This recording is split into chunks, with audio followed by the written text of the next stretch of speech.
పునరుద్ధానపు ఆదివారం రోజున దేవుని నామంలో దేవుని స్తుతించడానికి దేవుడు ఎంతగానో కృప చూపించి ఉన్నారు.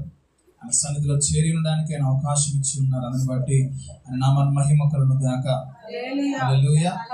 ప్రీతికి ఇలాగున మనం దేవుని సన్నిధి చేరి ఉన్నామంటే అది కేవలం దేవుని కృపను మనం జ్ఞాపకం చేసుకోవాలి. మన బలం కాదు, మన శక్తి కాదు, దేవుని యొక్క కృప మన ఇంతవరకు నడిపించింది. మే నెలలో 15 తారీఖు తర్వాత ఎన్నో భయంకర న్యూస్లు వచ్చి ఏంటంటే ప్రమాదకరమైన ప్రతి స్థాయిలోకి ఎండలు వెళ్తాయి అని చెప్పారు. అయితే దేవుని కృప ఏం చేసిందంటే అంత భయంకరమైన వేడి మానవులు తట్టుకోలేరు కనుక ఆయన కృప ఏం చేసిందంటే మానవులకు చల్లదాన్ని అనుగ్రహించింది. దానికి స్తోత్రం. ఏమనుకుంటారో నాకు తెలియదు, కానీ దేవుని కృప నేను అంటాను. ఎందుకంటే ప్రతిదీ దేవుని యొక్క కోపం రగులుకున్నా సరే వాక్యం చెప్తుంది ఆయన కోపం నిమిషం మాత్రం ఉంటుంది, కానీ ఆయన దయ ఆయుష్కాలం అంత ఉంటుంది. ప్రభువుకి కోపం రేపే ప్రజలుగానే మానవులందరూ ఉన్నారు.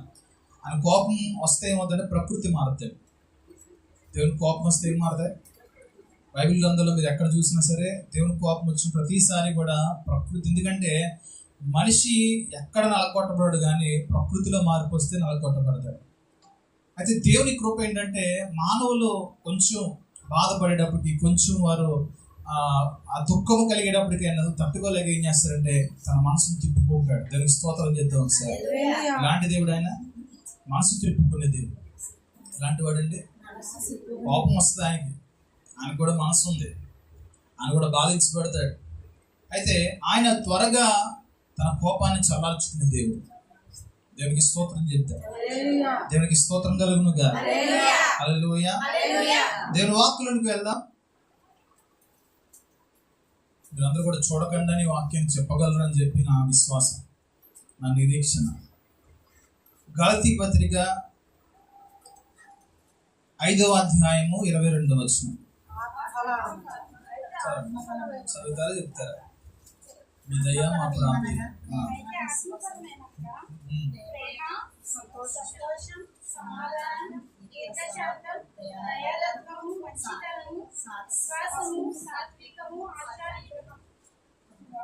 వాటికి విరోధమైన నియమం ఏదీ లేదు.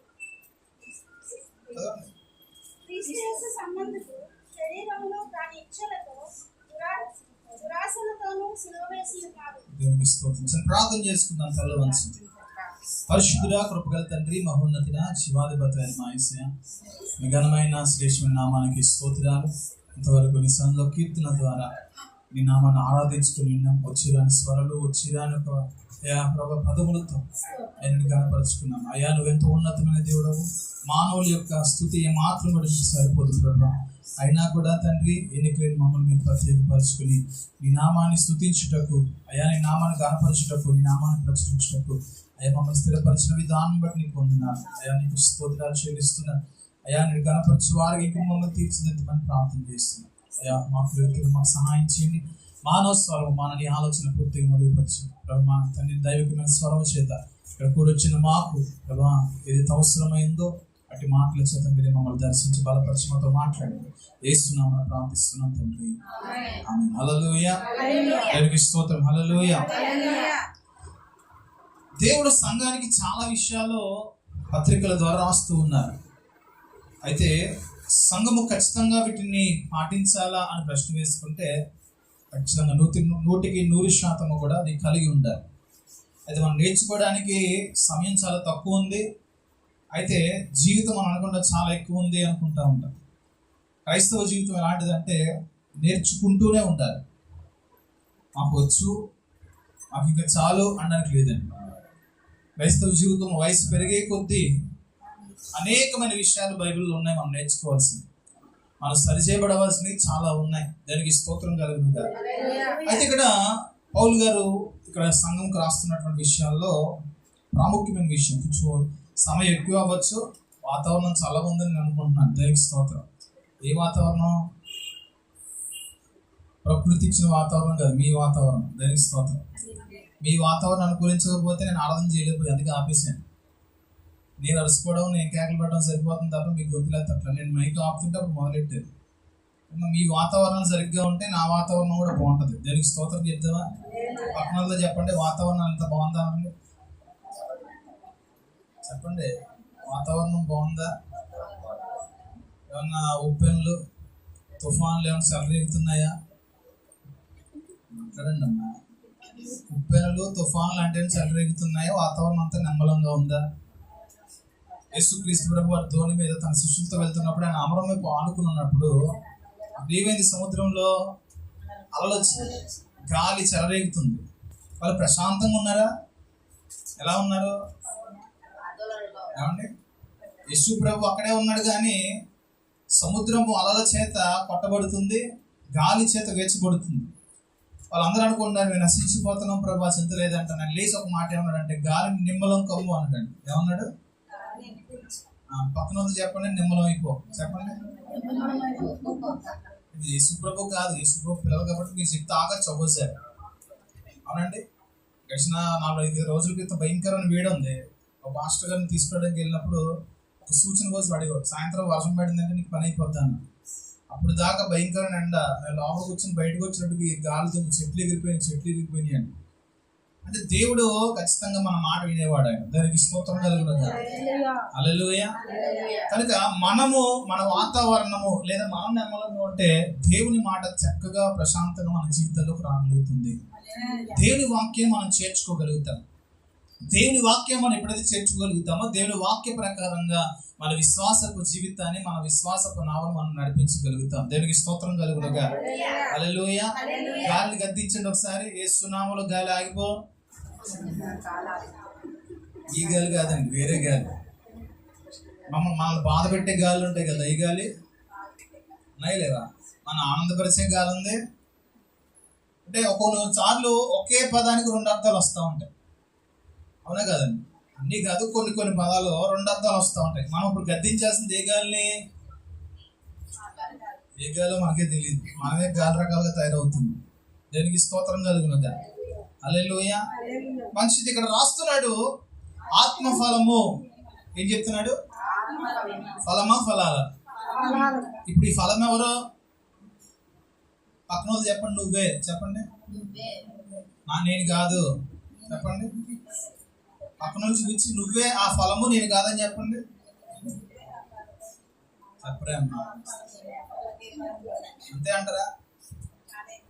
ఇప్పుడు ఆత్మఫలము అనగా మనందరం కూడా దేవుని ఆత్మచేత నడిపించబడుతున్న వారమే. దేవుని సంఘములో ఫలములుగా ఉన్నాం. అయితే ఫలించవలసినటువంటి నీవు ఆ ఫలములో, ఒకే ఫలములో కొన్ని లక్షణాలు ఉన్నాయి. అవి ఎన్ని లక్షణాలు అంటే 9 లక్షణాలుగా రాస్తున్నారు. వాటిల్లో ప్రతిదీ కూడా మనం చూస్తే మనందరికి కూడా బాగా పరిచయం ఉన్న వాక్యమే, మనందరం కూడా కలిగి ఉన్న ఫలమే కనుక త్వరగా దీన్ని దాటిని వెళ్ళిపోతాను. దేనికి స్తోత్రం. ఒకవేళ కలిగి లేకపోతే మటుకు ఇది సాగడానికి ప్రయత్నం అవుతూ ఉంటుంది. మొదటిది ఏంటి? ఉన్నది అందరికీ దేవుని స్తోత్రం చెప్పండి. ఉన్నట్లు దేవుని స్తోత్రం చెప్పండి, లేనాటికి ఆమేన్ అని చెప్పండి. మొదటిది ఏంటి? దానికి ఏం చెప్పాలి? చెప్పాలి, స్తోత్రం చెప్పాలి, ఆమేన్ చెప్పాలి. రెండోది ఏంటి? ఇప్పుడు చెప్పండి. ఒకళ్ళు చెప్తున్నారు, మిగతా ఏమైంది? గాలి బయటికి పంపించడం ముందు. రెండోది ఏంటి? ఏ సంతోషం? ఇక్కడ మీరు చదువుతున్న ప్రతి విషయంలో కూడా నీ జీవితంలో, నీ హృదయంలో నువ్వు కలిగి ఉన్న విషయాలు అవి ఎలాగున్నాయి అనే వాటిని బట్టి మనం చూస్తూ ఉంటారు. మొదటిది ఏంటంటే ప్రేమ కలిగి ఉండాలి. మీరు ఒక మాట చూపిస్తాను, పైన 14 వచనంలోకి వెళ్ళండి ఒకసారి. ఎవరు రాశారు? నేను రాశానా, పౌలు గారు రాశారా? మీ బైబిల్లో మీరు రాసుకున్నారా, నేను రాసానా? మీకు నాకేమైనా సంబంధం ఉంది ఇక్కడ? చదవండి. ధర్మశాస్త్రం అంతా కూడా ఏమై ఉంది?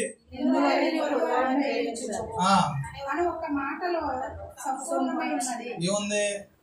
మీకు కొన్ని ప్రశ్నలు ఇచ్చాను అనుకోండి, దేవుని దగ్గర ఉన్నటువంటి ప్రశ్నలు, మీకు ఒక ప్రశ్న పత్రం, క్వశ్చన్ పేపర్ ఇచ్చాను అనుకోండి, అన్నిటికీ ఒకటే ఆన్సర్ రాయాలంటే ఏంటి ఆన్సర్ తెలుసా?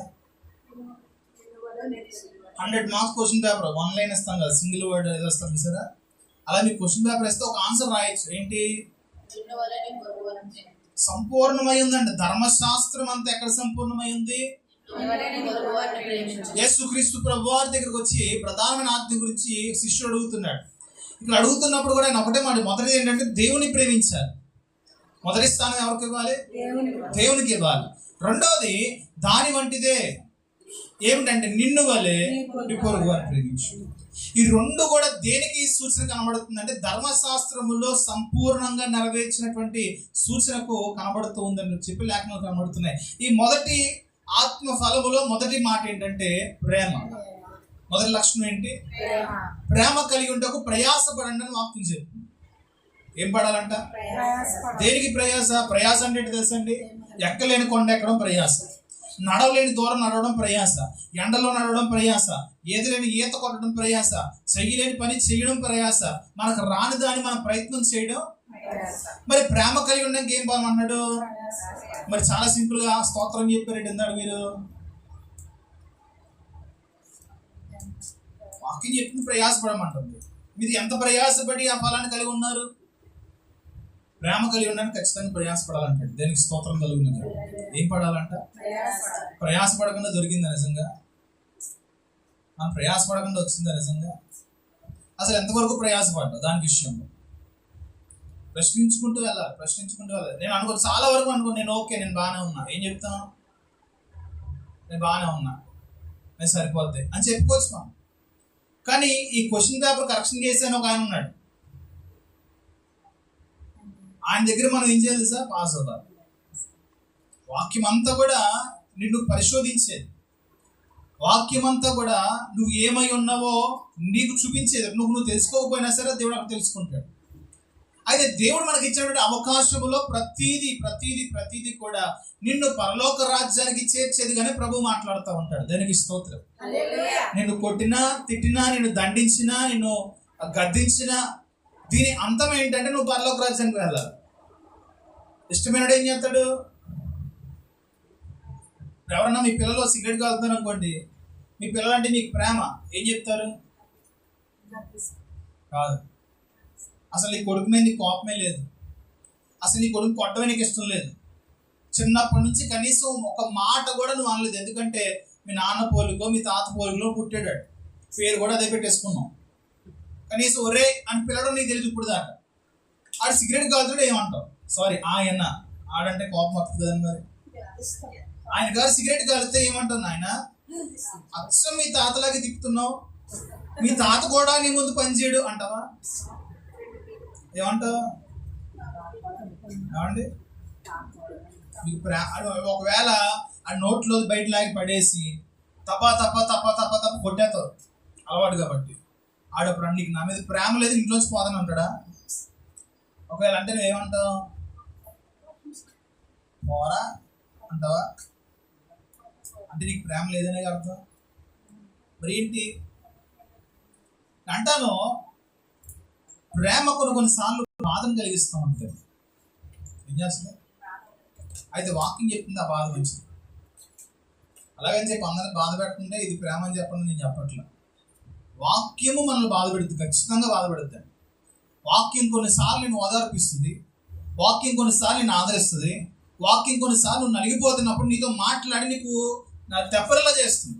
కానీ అదే వాక్యం నువ్వు సరిలేని ప్రదేశాల్లో లేదా సరిగ్గా లేనటువంటి త్రోవల్లో ఖచ్చితంగా వాక్యం చేత నువ్వు బాధించబడతావు. దేనికి స్తోత్రం కలుగుతుంది. హల్లెలూయా. ప్రేమ గురించి మొదటి మాట మనకు రాస్తున్నప్పుడు ఈ ప్రేమ అనేటువంటి ఫలములో ఒక లక్షణం మనలో ఖచ్చితంగా కలిగి ఉండాలి. ప్రేమకు విరోధమైన పదం ఏంటి? సరే, అన్ని చదువుకున్న తర్వాత దీనికి విరోధమైన పైన రాశాడండి ఆయన. ప్రేమ తర్వాత ఏంటి? దేంట్లో నీకు సంతోషం? తిండిలో, వస్త్రములో, లేదా శరీర సంబంధమైన కార్యాలు నీకు సంతోషం కలుగుతుంది. అవునా కాదా? వాక్యం ఖచ్చితంగా చెప్తుంది. ఏం తిందుమా, ఏం త్రాగుతుమా. మా వాడు ఉన్నాడు, సడన్గా వాడికి ఏం చెప్పకుండా పిల్లలందరినీ సడన్గా తెలియకుండా చెప్పకుండా ఎక్కడికి ఎగ్జిబిషన్ తీసుకెళ్ళాం అనుకోండి, వెంటనే వెళ్ళి ఏమంటారు? సంతోషం ఉప్పొంగు. అదే విధంగా సైలెంట్ తీసుకొచ్చి చర్చిలో కూర్చోబెట్టి మాకు నుంచి ప్రార్థన చేయండి అంటే సంతోషం వస్తుందా? ఎందుకు రాదంటారు? మీకైనా అంతే. ఊళ్ళ మీద తెప్పమంటే చక్కగా సంతోషం వస్తుంది. 3 రోజులు ఉపవాస ప్రార్థన పెడితే అయ్యారు ఎంత మండుటెండలో ఉపవాస ప్రార్థన అసలు న్యాయమా అని అడుగుతారు, అడగరా? సంతోషం ఉందండి. దేని వల్ల అంటే నేను అంటాను శరీర సంబంధముగా సంతోషాలు ఉన్నాయి. మరి ఆత్మ సంబంధముగా సంతోషం ఎక్కడ వెతుక్కుంటుంది? నేను ఒకటే అంటాను, ఆత్మ శరీరానికి శరీరం ఆత్మకు విరోధంగా ఉందని మీకు తెలుసా?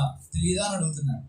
ఇప్పుడు శరీర సంబంధముగా నువ్వు సంతోషపడే విషయాల్లో ఆత్మ దుఃఖిస్తుంది, ఆత్మ సంబంధంగా నువ్వు సంతోషపడే విషయాల్లో శరీరం దుఃఖిస్తుంది. దేనికి స్తోత్రం కలుగుగా.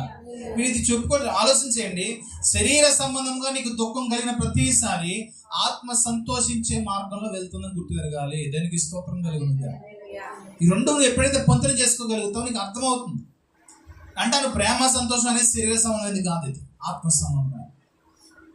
ఏ విషయంలో దైవికమైనటువంటి ప్రేమను నువ్వు కలిగి ఉన్నావో కనుపరుచుకుంటున్నావో దాన్ని పరిశీలన చేసుకో. రెండోది దైవికమైనటువంటి సంతోషము, ఇది నీలో ఎలా ఉప్పొంగుతుంది అంటాను. దైవికమైనటువంటి లేదా ఆత్మ సంబంధమైన సంతోషం తాత్కాలికమైనది కాదు, కానీ శరీర సంబంధమైన సంతోషం తాత్కాలికమైనది. ఎప్పుడైనా తింటున్నప్పుడు వావ్ అనుకుంటూ తిన్నావా? నువ్వు అనుకున్న ఎక్స్పెక్టేషన్కి ఆ ఫుడ్ రీచ్ అయింది అనుకో, సంతోషంగా తింటావు, అవునా? ఇప్పుడు ఫర్ సపోజ్ ఇప్పుడు ఏమైనా భోజనాలు పిలిచారండి, మనకు అర్థమైపోద్ది ఎవరు ఎలాంటి వాళ్ళు. అదే మంచిగా ఏ క్రాంతి ఏదో ఉంది కదా, అక్కడ పిలిచారనుకోండి, మీ ఎక్స్పెక్టేషన్ ఎలా ఉంటుంది? ఆరాటంతో వెళ్తాం ఖచ్చితంగా. అదే నాకులాంటి వాడు ఏ సందులో పెట్టాడు అనుకోండి, నలబుద్ధి కాదు. ఒకవేళ వెళ్ళాలనుకున్నా ఎక్స్పెక్టేషన్తో మనం వెళ్ళాం. ఒకవేళ మన ఎక్స్పెక్టేషన్తో వెళ్ళినప్పుడు అద్భుతంగా ఉందంటే మాత్రం సంతోషం అద్భుతంగా ఉంటుంది. దేనికి స్తోత్రం కలిగింది. మరి ఆత్మ సంబంధంగా నీ ఎక్స్పెక్టేషన్ ఏంటి? ఏ విషయంలో నువ్వు సంతోషాన్ని వెతుక్కోగలుగుతున్నావు? ఏ విషయాన్ని బట్టి ఆత్మ ఫలములో రెండవ స్థానంలో ఉన్నటువంటి సంతోషాన్ని నువ్వు కలిగి ఉన్నావో అని ఒకసారి ప్రశ్న చేసుకో. ఫలములు కలిగిన వారిగా మనం ఉండాలా అవసరం లేదా? ఏమండి, ఈ ఫలములు ఎవరి కోసం? ఎందుకు? మన కోసం కాదు, మొదటి యేసు ప్రభు కోసం. సంఘములో ఉన్నటువంటి మనందరం కూడా ఫలించాల్సింది ఎవరి కొరకు అంటే దేవుని కోసం. దేవుని కోసం నువ్వు ఫలించబడినప్పుడు ఆ ఫలముల యొక్క జీతము లేదా ఆ ఫలముల యొక్క బహుమానం అనుభవించగలుగుతాం. దానికి స్తోత్రం. హల్లెలూయా. అంతే కదండి, ఒక రైతు ఉన్నాడు, అమ్మిన తర్వాత డబ్బులు వస్తాయా, దాని దగ్గర ఉంచుకుని డబ్బులు వస్తాయా? ఎప్పుడు వస్తాయి? లేదు ఈసారి పంట బాగా వచ్చింది నేను ఉంచుకుంటా అంటాడు ఎవరన్నా అంటారా? ఎందుకంటారు? ఆ కష్టం దేనికోసం అంటే అమ్ముడు కావడానికే. ఇప్పుడు నీ ప్రయాస అంతా దేనికోసం? నువ్వు ఉంచుకోవడానిక? ఈ ప్రయాస అంతా దేనికోసం? నీ కుటుంబం కోసమా? కాదు. ఈ ప్రయాస దేవుని దగ్గర నుంచి నీకు రాబోయే జీతము కొరకు. దేనికి స్తోత్రం. ఉద్యోగం ఎందుకు చేస్తావు? ఫ్రీగా చేస్తావా? నాకు ఇంట్లో గడవట్లేదండి అందుకే వస్తున్నాను, నాకు ఇంట్లో టైం పాస్ అవ్వట్లేదు, బోర్ కొడుతుంది అందుకే ఉద్యోగం చేస్తా అంటావా? ఎందుకు చేస్తావు ఉద్యోగం? జీతం కోసం. ఆత్మ సంబంధంగా కూడా ఉద్యోగం లాంటిది ఇది కూడా. అయితే నీవు కలిగి ఉన్నటువంటి ఫలము ఎవరి కొరకు అంటే ప్రభువు కోసమే. దానికి స్తోత్రం. ఫలము ప్రభువు కోసం నువ్వు ఫలించాలి, నీ కోసం కాదు. నీ కోసము నన్ను అనుకుంటే ఎప్పటికీ ఫలించలేవు. ప్రభువు కోసము నువ్వు ఫలించాలి అనుకుంటే ఖచ్చితంగా నీకు ఒక భయం పడుతుంది దానికోసం. ఎందుకంటే యజమానుడు ఒక రోజు మనల్ని ఆ ఫలములు వెతకడానికి రాబోతున్నాడు.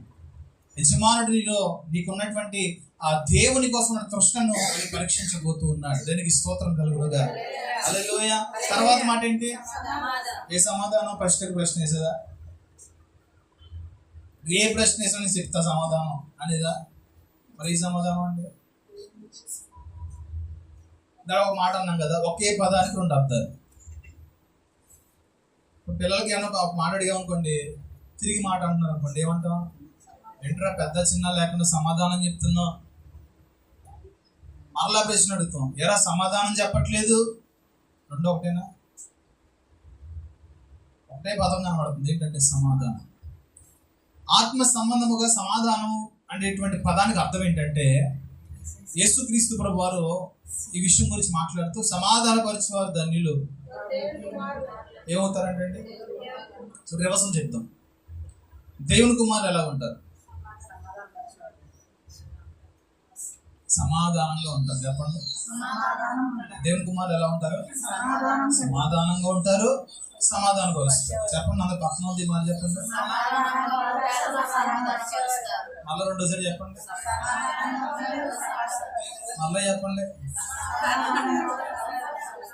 మీలో కొంతమందికి సమాధానం పోయింది ఇప్పుడే. చూసే మీ మొక్క వాళ్ళకి నాకు కనబడ్డాయి. చెప్పలేకపోవడానికి ఎందుకు ఎందుకు ఇన్నిసార్లు చెప్తున్నాం అంటే సమాధానం కోల్పోతాం. సమాధానం ఇంకో మీనింగ్ అంటే ఓర్పు, లేదా ఒకరినొకరు తగ్గించుకొని మాట్లాడుకోవడం, ఎవరేమన్నా సైలెంట్గా ఉండడం. యేసు ప్రభు వారు సమాధానంగా ఉన్నాడు, ఎందుకంటే ఆయన సమాధానకర్తే అధిపతి. ఆయన మీద ఎన్ని నిందలేస్తున్నారు, ఎన్ని మాటలు ఆయన మీద అంటున్నా ఆయన ఏమన్నాడు? అసలు అలా ఏం మాట్లాడలేదండి ఆయన, అసలు సైలెంట్గా ఉన్నాడు. ఆయన నువ్వు ఎందుకు మాట్లాడట్లేదు అని చెప్పి రాజు అడుగుతున్నాడు. యేసు ప్రభు సమాధానం చెప్పలేక, ఆయన దగ్గర సమాధానం లేక అంటే కాదు, ఆయన ఆ స్థలంలో ఆ సమయంలో దూషించబడడానికి ఆయన ఏర్పాటు చేయబడ్డాడు. దేనికి స్తోత్రం. నేను ఎవరన్నా ఒక మాట అంటే ఊరుకుంటావా? సైలెంట్గా ఇలా మొహం ఇలా నవ్వుతూ పెట్టుకుంటావా? మాట అనే లోపే ఏమవుతుంది? వాళ్ళకి మించి మాట్లాడగలుగుతాము. అయితే మాట్లాడడం గొప్ప విషయం కాదు, సమాధానం చెప్పడం గొప్ప విషయం కాదు. వీటికంటే మించింది ఏంటంటే సమాధాన పడడం, సమాధానం కలిగి ఉండడం దేవుని ఆత్మ ఫలములో ప్రధానంగా కనబడుతుంది. దేనికి స్తోత్రం కలుగునుగా. హల్లెలూయా. తర్వాత ఇది ఎవరికి ఉంది అసలు? యేసు ప్రభువు తప్ప ఇంకెవరికి లేదు. కానీ యెషయా గ్రంథంలో ఒక మాట రాస్తూ, మహోన్నతమైన స్థలంలో నివసించేవాడనైన నేను అని ఎక్కడ ఉండడానికి ఇష్టపడుతున్నాడంట? దీన మనస్సు గలవారి యొద్ద. ఎక్కడ ఉంటాడంటే అంటే దీర్ఘశాంతము అనేది మానవుల్లో ప్రస్తుత దినాల్లో కొదువైపోయింది. పిల్లల నుంచి పెద్దవారి వరకు దీర్ఘశాంతం అనేది కష్టమైపోయింది. ఎందుకంటే ఆ ఫలముల యొక్క ఒక లక్షణాన్ని మనలో పొందుకోలేకపోతున్నాం. ఇక్కడ ఒక వరుస క్రమాన్ని రాసాడండి. ఇంగ్లీష్లో చదివినా, హిబ్రూలో చదివినా, ఏ భాషలో చదివినా ఇదే క్రమం కనబడదు తప్ప అటు ఇటు ఉండదు. ఎందుకు ఉండదు అంటే ఒక దాని తర్వాత ఒకటి ఏర్పాటు చేయబడింది. అర్థమైంది ఈ మాట? 1 తర్వాత ఏమొస్తుంది, 2 తర్వాత ఏమొస్తుంది? సరే 10 నెంబర్లు ఉన్నాయి, ఎలాగో రాసుకోవాల్సి 10 నెంబర్లేనండి అంటాం, అవుద్దా?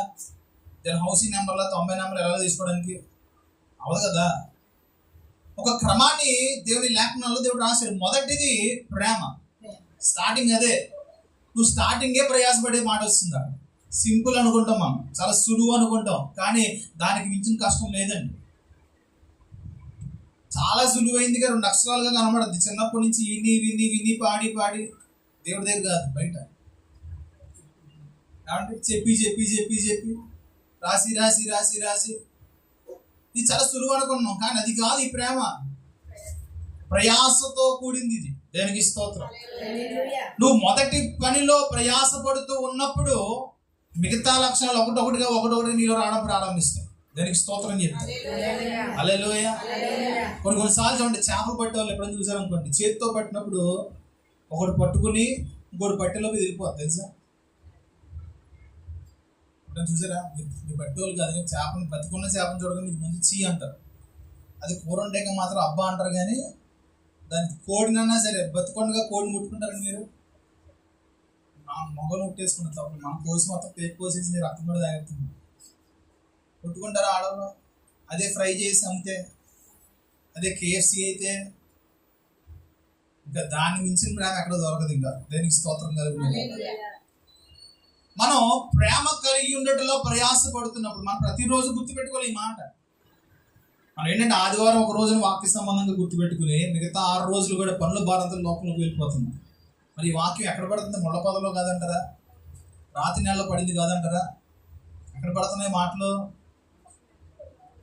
నువ్వు వచ్చే వారం చెప్పాలంటే ఇవాళ విన్నటువంటి మాట లేదా వాళ్ళు చెప్పబడినటువంటి మాట వచ్చే ఆదివారం కనీసం మొలక రావాలి.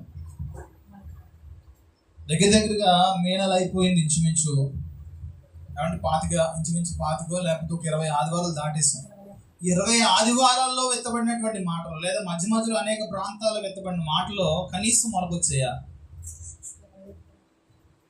ఎందుకు ఫలించాలని మాట దాకా వెళ్ళలేదంటే కనీసం మొలకొస్తే కదా తెలిసేది ఆ చెట్టు ఎదుగుతుందో లేదో.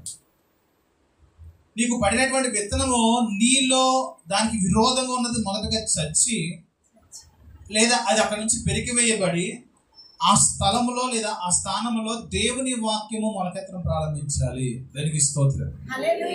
అది ఫలించేటువంటి మార్గములో నువ్వు దానికి అనుకూలంగా ఉండాలి. లేదా దున్నబడినటువంటి జీవితముగా మనం మార్చబడాలి. ఎప్పుడైతే నీలో ఫలభరితమైనటువంటి స్థలము లేదా ప్రారంభం అవుతుందో అప్పుడు దేవుని ఆత్మ మార్గములో దేవుని యొక్క నడిపింపులో మనం నడిపించడం, మన జీవితాన్ని నడిపించడం మొదలవుతూ ఉంటుంది. దేవునికి స్తోత్రం. దీర్ఘశాంతము, దయాలత్వం, ఇది చాలా సింపుల్ కావాలండి. అందరికీ దయ ఉందా లేదా? చాలా త్వరగా దయపడతా ఉంటాం. అంటే తర్వాత మీ అందరూ మంచి వాళ్ళే, పక్కన వాళ్ళు చెప్పండి చాలా మంచిదని చెప్పండి, చాలా మంచిదని చెప్పండి, నేను ఇంకా మంచిదని చెప్పండి, నీకంటే మంచిదని చెప్పండి, చెప్పండి అమ్మా. నువ్వు మంచిదానివి, నీకంటే నేను ఇంకా మంచిదాన్ని. నా మంచితనం చూడాలనుకుంటున్నావా వద్దా? మనం ఏం కలిగి ఉండాలంట? యేసు ప్రభువారు మంచివాడు అంటాడు. యేసు ప్రభువారు ఎవరు? మనం ఏం కలిగి ఉండాలంట? మంచితనం. ఎందుకంటే ఆయన కొన్ని లక్షణాలు మన దగ్గర నుంచి చూడడానికి ఇష్టపడుతూ ఉంటాడు. ఆయన కోపడతాడు, నువ్వు కోపడతావు, కానీ ఆయన త్వరగా జాలిపడినట్లు నువ్వు జాలిపడలేవు. ఆయన మంచితనం లాంటిదంటే ఎంత మూర్ఖుడైనా ఎంత పాపిష్టుడైనా సరే ఆయన ప్రేమించగల మంచితనం ఆయన దగ్గర ఉంది. తిరిగిస్తోంది. మరి మన దగ్గర నిన్ను ప్రేమిస్తే నేను ప్రేమిస్తాను. నీ స్వభావం ఏంటి? నీకు ఎవరన్నా గిన్నెలో కోరేసిస్తే నా గిన్నె తిరిగేసి కోరేసిస్తావు. నీకు ఎవరన్నా బాక్సులు జంతువులు పంపితేనే తిరిగి ఆ జంతువులు తిరిగి బాక్సులు వేసి పంపుతూ ఉంటాం. ఆ మంచితనం ఉంది మన దగ్గర. ఏ మంచితనం అమ్మా? తిరిగి ఇచ్చే మంచితనం. కానీ యేసు ప్రభువు చెప్పింది అది కాదు. నిన్ను ప్రేమించు వాడిని తిరిగి నువ్వు ప్రేమిస్తే ప్రయోజనం ఉంది. అన్యుడుగా అది చేస్తున్నాడు. అది ఎవరిని ప్రేమించాలంట? ఎవరిని? అది జరిగే పనేనా? ఇది మంచితనం. ఇదేంటంట? మంచితనం. నీకు నచ్చితే ప్రేమిస్తావు, నచ్చకపోతే ద్వేషించం. ప్రేమించడం అన్నది దేవుని వాక్యంలో మంచితనం అని ఎందుకు రాశాడంటే యేసు ప్రభు వారు ద్వేషించేటువంటి సందర్భాలు ఎక్కడ కనబడలేదు. ఓ పక్కన చూస్తే సుంకరైన వాడిని మొత్తం అక్కడ ఉన్న ప్రాంతం అంతా ద్వేషిస్తుంది. ఎన్ని మాట్లాడుతుందంటే వీడు పాపి, వీడి పొట్టోడు, వీడి జనాలు సొమ్ము తినేవాడు అని చెప్పి వెళ్తా ఉంటేనే ఇలా చూసి తిడతా ఉంటారండి. ఆ సమయంలో యేసు ప్రభు వారు ఏం చేశాడు? ఆ వ్యక్తి యొక్క స్వభావాన్ని బట్టి జక్కయ్యని దేవుడు తిట్టాడా? యేసు ప్రభువులో ఉన్న లక్షణం తెలుసండి. మనిషి స్వభావం కానీ, మనిషి కలిగి ఉన్నటువంటి లక్షణాలు కానీ, లేదా మనిషి ఎలాంటి క్యారెక్టర్ కలిగి ఉన్నాడో దాన్ని బట్టి కానీ ఆయన ఒక మనిషిని డిసైడ్ చేసి దేవుడు కాదు. ఇవన్నీ ఎక్కడి నుంచి వచ్చినాయి? స్వభావ సిద్ధంగా మనిషిది కాదు. అది ఎక్కడి నుంచి వచ్చింది? సాతాను దగ్గర నుంచి వచ్చింది. ఎక్కడి నుంచి వచ్చింది? మనం ఒక మనిషిని ఎలా డిసైడ్ చేస్తామంటే ఒకటి స్వభావాన్ని బట్టి, అతనికి ఉన్న లక్షణాలను బట్టి, అతనికి ఉన్నటువంటి హ్యాబిట్స్ని బట్టి. సింపుల్ వీడి చెడ్డోడు అలాగంటే ప్రపంచం అంతా చెడ్డగా కనబడుతుంది. నువ్వు ఒక్కదానే మంచిదిగా కనబడతావు, నువ్వు ఒక్కడవే మంచుడు అనుకుంటావు. అవునా కదా?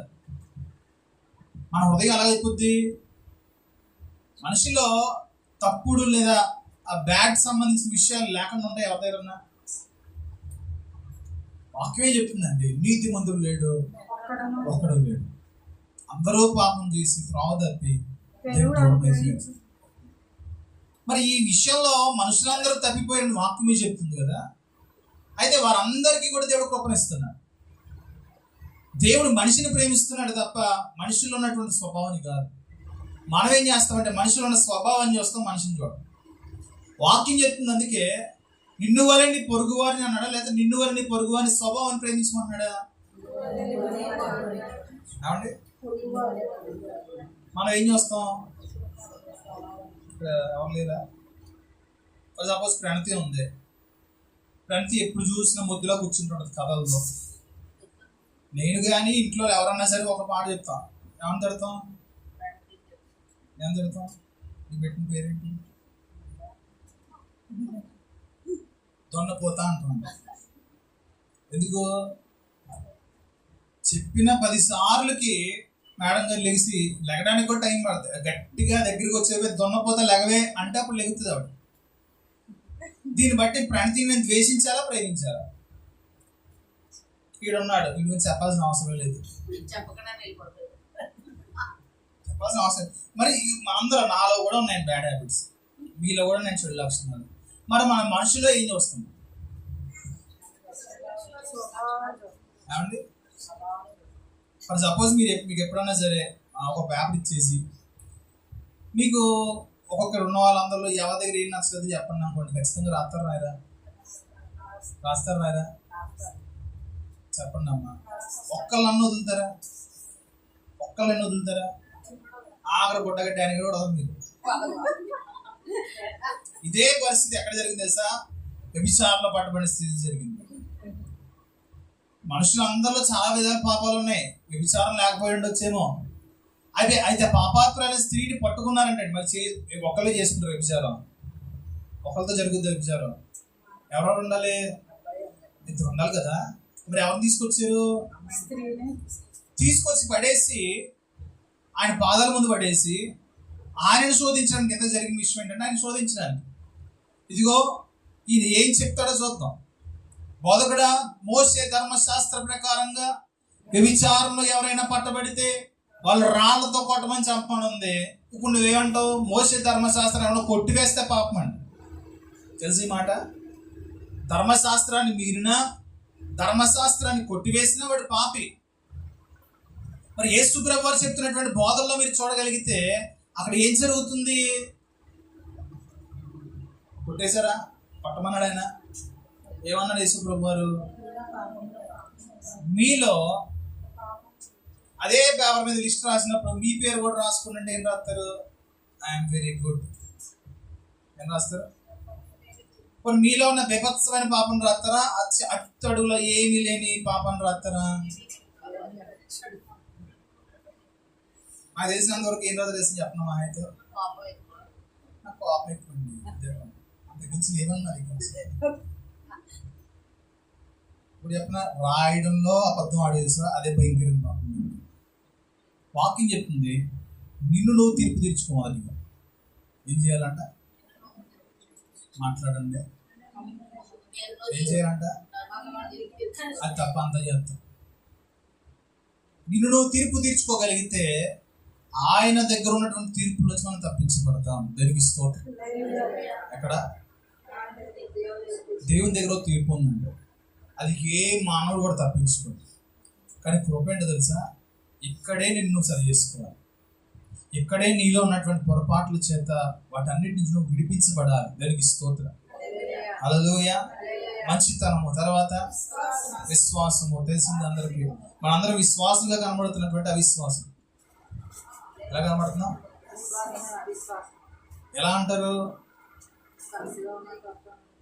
ఆదివారం విశ్వాసం, మిగతా రోజుల్లో చిన్న బాధ వస్తే కన్నీరు వస్తే ఏం చేస్తాం? దేవుని దూషించే మాటలు మనలో వస్తాయి రావా? దేవుడు లేడు అనే మాటలు వస్తాయి రావా? దేవుని మీద నమ్మకం పోతున్నావు నాకు అంటావా అనవా? అసలు దేవుడు ఉన్నాడా లేడా అని నేను చూసేస్తాను. భక్తి నమ్మకం అయిపోతుంది. ఇవన్నీ ఏంటి? ఆదివారం చక్కగా ముసుకేసి మొత్తం. మిగతా రోజుల్లో విశ్వాసం కలిగి ఉండే లక్షణాలు ఉన్నాయా? విశ్వాసం అంటే చిన్న మాట ఒకటి కాదండి, దాని క్రియలు చాలా ఉండాలి. క్రియలు లేని విశ్వాసం ఏంటి? ఏమండి? కృతంతో సమానం. తర్వాత ఇంకా చదువుదాం. అది మీ అందరిలో కనబడుతూ ఉంటుంది, చాలా ఈజీగా కనబడుతుంది. ఫస్ట్ మీలో కనబడే లక్షణమే సాత్వికం. మిమ్మల్ని చూడగానే మీరు ముందు పుట్టారా, సాత్వికం ముందు పుట్టిందో కూడా తెలుసుకోలేని స్థితిలో ఉంటాం ఒకసారి. అంతే అంటారా? పక్కన ఉంచండి ఒకసారి, ఎంత సాత్వికంగా ఉన్నాం అన్న ఒకసారి. ఇలా గడ్డమే చేసి ఇంత సాత్వికం నీలో ఎలాగొచ్చిందని అంటారండి. ఇంత బాగా నవ్వుతున్నారంటే మీకు నిజ సాత్వికులు ఎవరు లేరు. దానికి స్తోత్రం చెప్పి ఉందండి సాత్వికం. తర్వాత ఆశా నిగ్రహం అంటే ఉంటాయంటారా? ఆశా నిగ్రహం అంటే ఏంటి? ఆశ ఉండాల్సిన నిగ్రహం. ఎవరికి? మన ఎవరిలో ఆశలు ఎవరు లేరు కదండి. మనకు కాదు ఈ మాట, అంతేనా? లోక సమానంగా అనేకమైన ఆశల చేత నడిపించబడుతూ ఉంటాయి. ఇవాళ ఒక రోజు ఒకటి ఉంటుంది, రేపు ఒక రోజు ఒకటి ఉంటుంది. జీవితకాలం అంతా ముసలిదానికి ఉంటే ఆశ ముసలిదానికి ఉంటుంది, పెళ్ళిళ్ళ కన్నా ఆశ పెళ్ళిళ్ళకి ఉంటుంది, యవనస్తులకు ఉండాల్సిన ఆశ యవనస్తులకు ఉంటుంది, బొట్టడుకు ఉండాల్సిన ఆశ బొట్టడుకు ఉంటుంది, కుక్కకు ఉండాల్సిన ఆశ కుక్క ఉంటుంది, పిల్లికి ఉండాల్సిన ఆశ పిల్లికి ఉంటుంది, ఎలక్కు ఉండాల్సిన ఆశ ఉన్నాయి. చాలా ఆశలు ఉన్నాయి. కానీ నిన్ను పాడు చేసే ఆశలు ఉంటాయి కొన్ని. ఏ ఆశ? భక్తి నుంచి తొలగించే ఆశ కొన్ని ఉంటుంది మనకి. దీంట్లో మన నిగ్రహం కలిగి ఉండాలి. దానికి స్తోత్రం. ఇక్కడ రాయబడినటువంటి 9 విషయాల్లో ప్రేమ, సంతోషము, సమాధానము, దీర్ఘశాంతము, దయాళుత్వము, మంచితనము, విశ్వాసము, సాత్వికము, ఆశ, ఇవన్నీ ఏ ఒకటి తక్కువ ఉన్నా లేదా ఏ ఒకటి లేకపోయినా పర్లేదు అంటారు ఆత్మీయ జీవితంలో. ఇవన్నీ కలిగి ఉంటే 1 మార్క్ అంట. ఇవన్నీ కలిగి ఉంటే ఒకటి లేకపోయినా 0. సరే, ప్రేమ కలిగి ఉన్నావు, మిగతావి లేవు నీలో, మార్క్స్ పడతాయి అంటారు ప్రభు దగ్గర. సంతోషం ఉంది, మిగతావి లేవు. సరే, 8 ఉన్నాయి, 1 లేదు. ఇవన్నీ కలిగినటువంటి ఆత్మ ఫలముగా ఒక విశ్వాసి లేపబడాలి. దానికి స్తోత్రం. పైకి వద్దాం. 16 నుంచి చదవండి. నేను చెప్పున్నదేమనగా ఆత్మానుసారంగా నడుచుకున్నది, అప్పుడు మీరు శరీరేచ్ఛ నెరవేర్చ. ఏం చేయాలంట? ఇప్పుడు అనుకుంటే శరీరాక్షలు అంటే కేవలం పాపమే అనుకుంటాం. త్రాగుడు శరీరాక్ష, లేకపోతే మోహపు చూపు శరీరాక్ష, వ్యభిచారపు తలంపు లేదా వ్యభిచారము, ఇవి ఒకటే శరీరాక్షలా? చదవండి కింద. శరీరము ఆత్మకును, ఆత్మ శరీరమును విరోధముగా అపేక్షించును. ఇవి ఒకదానికొకటి వ్యతిరేకంగా ఉన్నవి గనుక మీరేమి చేయనిచ్చేంతరో వాటిని చేయకుండా మీరు ఆత్మ చేత నడిపింపబడిన ఎడల ధర్మశాస్త్రమునకు లోనైన వారు కారు. ఆత్మ చేత నడిపింపబడిన ఎడల ధర్మశాస్త్రానికి మనం లోబడిన వాడు. ధర్మశాస్త్రం ఏం తీసుకొచ్చింది లోకంలోకి తెలుసా? శిక్ష తీసుకొచ్చింది. దేవుడు ధర్మశాస్త్రాన్ని ఎందుకు ఇచ్చాడు మానవునికి? ధర్మశాస్త్రము మనిషిని పాపం నుంచి తప్పిస్తుంది, లేదా మనిషి ధర్మశాస్త్ర విధులను పాటించి అతడు పాపం చేయకుండా ఉంటాడని చెప్పి దేవుడు వాక్యం చెప్తుంది. అయితే మనిషి ఏం చేశాడు తెలుసా? ధర్మశాస్త్రాన్ని దాటేసి ధర్మశాస్త్రమునకు లోబడక, ధర్మశాస్త్రం ఏం చేస్తుందంటే ఇప్పుడు మనిషిని పాపిని అధికమైన పాపిగా మార్చేస్తున్నాడు. శిక్ష ఏమవుతుంది? పెరిగిందో తగ్గిందో? అందుకే యేసు ప్రభు వారు అన్నారు, కృప ద్వారా మనకు విడుదల దొరికింది. దానికి స్తోత్రం. ఇప్పుడు మనం ఆత్మ స్వభావం కలిగిన వారమైతే ధర్మశాస్త్రమునకు లోబడవలసిన వారు. ధర్మశాస్త్రం ద్వారా మనకు శిక్ష రాదు. అందుకే అక్షరము ఏదైతే చేయజాలకపోయిందో ఆత్మ దాన్ని తెలియచేసిందని చెప్పి ఎబ్రిల్ రాసిన పత్రికలో పౌలు రాస్తున్నాడు. కింద ఇంకా చదవండి. శరీర కార్యాలు స్పష్టంగా ఉన్నాయి. అవేంటంటే జారత్వము, అపవిత్రత, చాలింపు కావద్దు. దేనికి స్తోత్రం. ఈ 3 చదివి ఏదో ఆపేసుకున్నా. ఈ 3 చదివితే చాలా మనకి. మన దృష్టిలో పాపం అంటే ఏంటి? పైన 3 అందుకే హెడ్ టాప్ లో పెట్టింది. ఇవన్నీ టాప్ లో ఏమున్నాయి? జారత్వం, అపవిత్రత, చాలండి. ఈ 3 అంటారా? ఎక్కువగా మనం పాపము అని చూస్తే వీటిని చూస్తామంటే వీటినే మనం ఎక్కువగా చూస్తూ ఉంటాం. మరి మిగతా వాటి సంగతి ఏంటి? ఇప్పుడు చదవండి.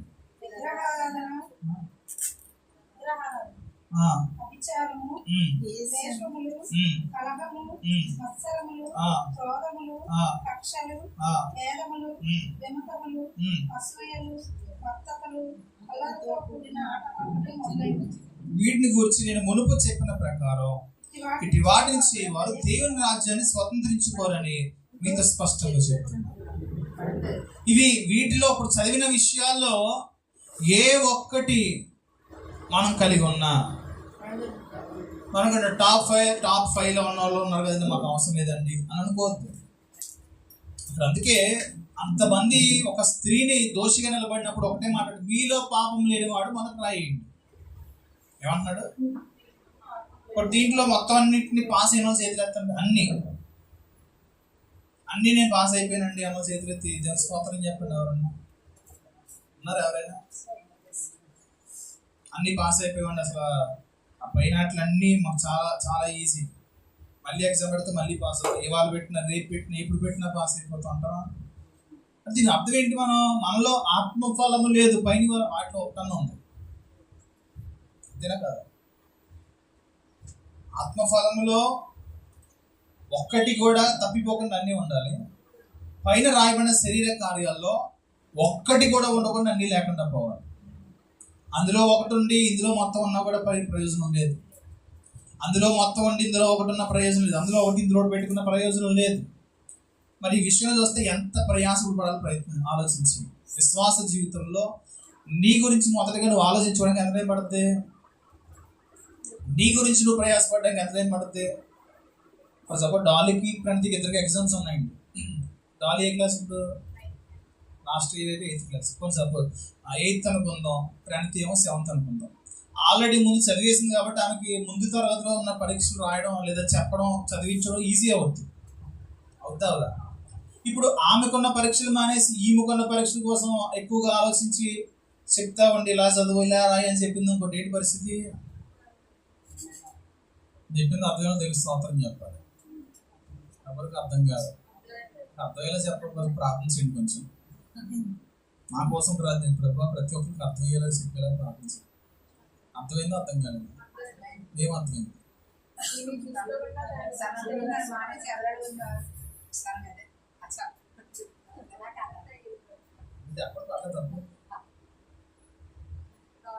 మన పరీక్షలు పాస్ అవ్వాల్సి ఉంది. లేకపోతే మార్కులు తక్కువ వచ్చి డాలీకి అమ్మని అడుగుద్ది. అమ్మ వచ్చి అడుగుద్ది, ఎందుకు తక్కువ వచ్చింది బాబు, నీకు అంత ఫీజులు పోసి తగలేస్తున్నా అంటే కొన్ని ప్రణతి ఫుల్ మార్క్స్ వస్తున్నాయి. ఏమైనా బహుమానం దొరుకుద్దా? దొరుకుద్దా? ఏస్కేల్ గ్రంథంలో ఒక మాట ఉంది. ఏస్కేల్ గ్రంథం 14:13-20 వచ్చింది. అయిపోయిందని పర్లేదా? ఏస్కేల్ గ్రంథం 14:13-20, 13:1-20 చదవండి.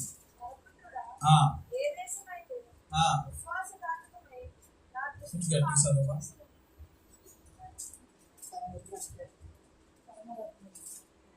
నువ్వే చదువు అలా గట్టి. ఎలా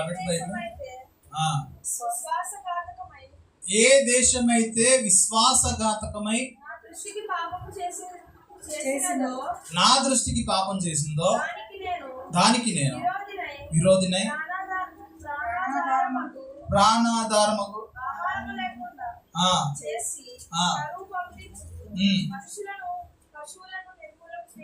20 వచ్చింది చదవమ్మా. నోవాహు, దానియేలు, యోబు ఈ ముగ్గురు ఒకవేళ దాంట్లో ఉన్న నా జీవంతోడు వారు తమ నీతి చేత ఎవరినంట?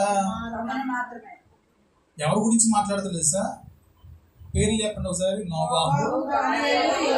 నోవాహు, దానియేలు. వాళ్ళ గురించి ఏం చెప్తున్నాడు? నీతిమంతులు అన్నాడండి.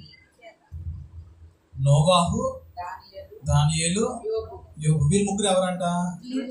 ఈ ముగ్గురు నీతిమంతులు ఎక్కడున్నారు? విశ్వాసఘాతకమైనటువంటి దేశంలో ఉన్నారు. చెప్పండి. అది కుటుంబమే అవ్వచ్చు, సంఘమే అవ్వచ్చు, లేదా ఒక ఊరే అవ్వచ్చు, ఒక దేశమే అవ్వచ్చు, లేదా ప్రపంచమే అవ్వచ్చు. కొన్నిసార్లు దేవుడు మాట్లాడే మాట కొన్నిసార్లు కొన్ని అర్థాలు ఇస్తా ఉంటారు. ఈ నోవాహు లాంటి వారు, దానియేలు వంటి వారు, లేదా యోబు వంటి వారు ఇలాంటి నీతిమంతులు వారి నీతిని బట్టి వారిని మాత్రమే రక్షించుకోగలుగుతారు, కానీ కుమారులు కానీ కుమార్తెలు కానీ రక్షించలేరు. ఇప్పుడు నీ భక్తి నిన్ను రక్షించేది మొదటగా నువ్వు చాలా జాగ్రత్తగా చూసుకోవాల్సిందే. మొదటగా నీ భక్తి అని మామూలుగా మన భాషలో నీ పని నువ్వు చూసుకోవాలి. చెప్పండి, అంతేనా కదా? అంటే దాని అర్థం నీ విశ్వాసము దేవుని ఎదుట నిర్దోషంగా ఉందలే చూసుకోవాలి. నీ భక్తి దేవునికి అనుకూలంగా ఉందో మొదలుగా చూసి నేనైనా మీరైనా ఏం చేయాలి? ఫస్ట్ అవునా కాదా? పౌలు అన్నారు, నీవు సరిగా లేనలా 100 మంది సరి చేస్తా కూర్చున్నావంటే నీ పరిస్థితి ఏంటో అడుగుతున్నాడు.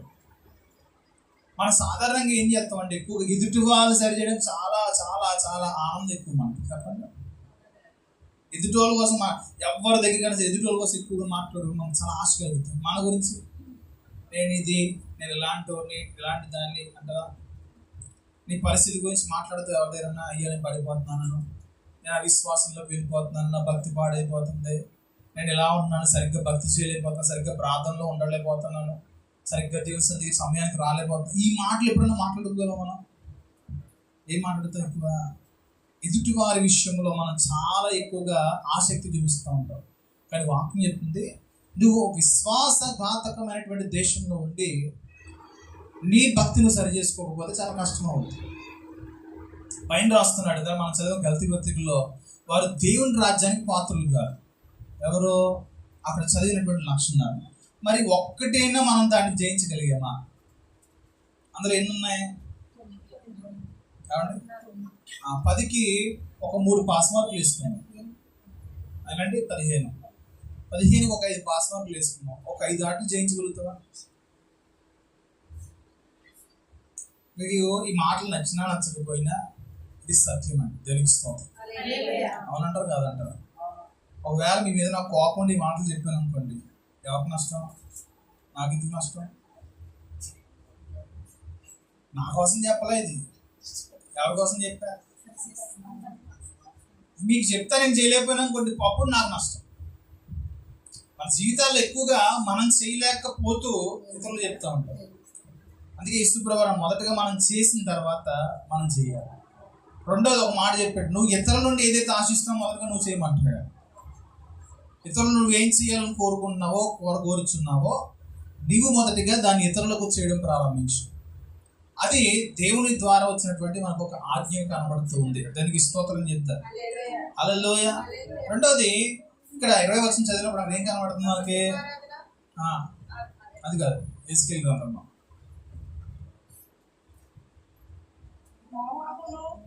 దానియేలును యోబును ఈ ముగ్గురు దానిలో ఉన్నను నా జీవంతో వారు తమ నీతి చేత తమ మాత్రమే. వాక్యంలో మనం చూస్తే నోవాహు నీతిని బట్టి తన భార్య, 3 కుమారులు, వారి భార్య, మొత్తం 8 మంది రక్షించబడ్డారు. ఎక్కడ?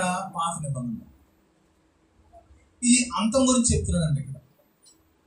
పాత నిబంధన కాలంలో సృష్టిని మొదటిసారిగా పూర్తిగా సమూల నాశనం చేసినప్పుడు నోవాహు ఒక్కడే దేవుని దృష్టికి నీతిమంతుడిగా కనబడ్డాడు అని చెప్పి సాక్ష్యం కనబడుతుంది. ఆ దినాల్లో నోవాహును బట్టి తన కుటుంబం అంతా మొత్తం 8 మంది రక్షణ వాళ్ళలోకి వెళ్ళారు. మరి ఇక్కడికి వచ్చేసరికి ఏం రాస్తున్నాడు? నోవాహు, దానియేలు, యోబు, వీళ్ళు 3 ఆ దేశంలో ఉంటే 8 మంది అవునా? ఆలోచించండి, నీ వ్యక్తిగతమైన భక్తి, విశ్వాసము ఇక్కడ రాయబడినటువంటి 3 పేర్లలో ఎవరితోనే సమకూడగలుగుతుందా?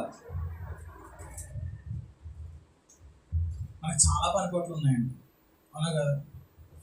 మన లైఫ్ అంతా కూడా బిజీ షెడ్యూల్. ఖాళీగా ఉన్న చేతులెత్తండి. మాకు చాలా ఖాళీ అండి అన్న చేతులెత్తండి. ఉంటుందా ఖాళీ మనకు అసలు? సామెత ఉంటుంది కదా, శాంతి దిక్కులేదు. ఇది మన పరిస్థితి. నాదైనా మీదైనా ఇదే పరిస్థితి అండి. ఎప్పుడు చూసినా ఫోన్ చేసి బిజీ బిజీ బిజీ, ఖాళీ లేదు, తర్వాత అంటాం. ఇప్పుడు రోజుకి ఒక 10,000 20,000 సంపాదిస్తామా? ఇప్పుడు నెలకు 1,00,000 సంపాదిస్తామా? ఇదే పరిస్థితి మనతో. క్షణం తీరుకుండదు, ఆవాయి ఉంటాం. దమ్మిడి అంటే తెలుసండి, మొత్తం దమ్మిడి వాల్యూ తెలుసా? మనం చూస్తే నాకు దమ్మిడి అంటే నాకు మొత్తం మతిపోయింది. రూపాయికి 4 పావలా, పావులకి ఎన్ని పైసలు? పావులకి ఎన్ని పైసలు? 1 పైసా ఉంది ఇప్పుడు. అంటే మొత్తం డివైడ్ చేస్తే 1 రూపాయలో 100 పైసలు ఒకటి అవుతుంది పైసాకి. ఇప్పుడు పైసాకి 4 గవలు వస్తాయండి. అప్పుడు ఇప్పుడు స్వతంత్రం రాకముందు అప్పుడు ఉంది దమ్మిడి, ఇప్పుడు లేదు. ఇప్పుడు రూపాయికే పనికి రావట్లే ఎవరు. అంటే 4 గవలు ఉన్నాయంటండి. ఇప్పుడు ఆ గవ్వకే దాని నుంచి చిన్న చిన్న గవలు ఉంటాయంట, అవి 14 వస్తాయంటండి. ఆ 14లో ఒక దాన్ని దమ్మిడి అంటారంట. ఇంకా చెప్తున్నాడు, చెప్పుకుంటే వెళ్తాడు, వాల్యూ చెప్పుకుంటే వెళ్తే అవి బాబా ఒక గవ్వ అంటాడు. అప్పట్లో కూడా డబ్బులు ఉన్నాడు అంటండి. ఇంకా రూపాయిని చూసుకోవాల్సిన అవసరం లేదు. ఇప్పుడు ఆ రూపాయి ఎవరికైనా ఎత్తే మొహం కేసి కొడతారా? పిల్లలకి 5 ఎత్తుంటే అవుతుందా? ఏం రావట్లేదు. రూపాయి ఎత్తున్నా అసలు ఏమైనా అవుతున్నాయా? మరి నీ విశ్వాస ఆత్మీయ జీవితంలో నువ్వు ఫెయిల్ అయిపోతా, నువ్వు ఎంత సంపాదించినా, ఎన్ని సామర్థ్యాలు నువ్వు కలిగి ఉన్నా, అన్ని కోల్పోయిన దాన్ని బట్టి ఏం సంపాదించగలుగుతుంది? వాక్యంలో యేసుప్రభువు ఒక మాట్లాడు, నువ్వు మొత్తం అంతా సంపాదించావు కానీ నీ ప్రాణం కోల్పోతావు. నేను కోల్పోతున్నావు అంటే ప్రకటన గ్రంథము 3వ అధ్యాయం,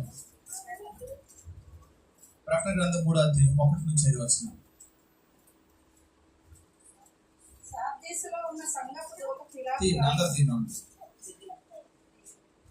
ప్రకటన గ్రంథం 3వ అధ్యాయం 1 నుంచి 5 వచనం చదవండి.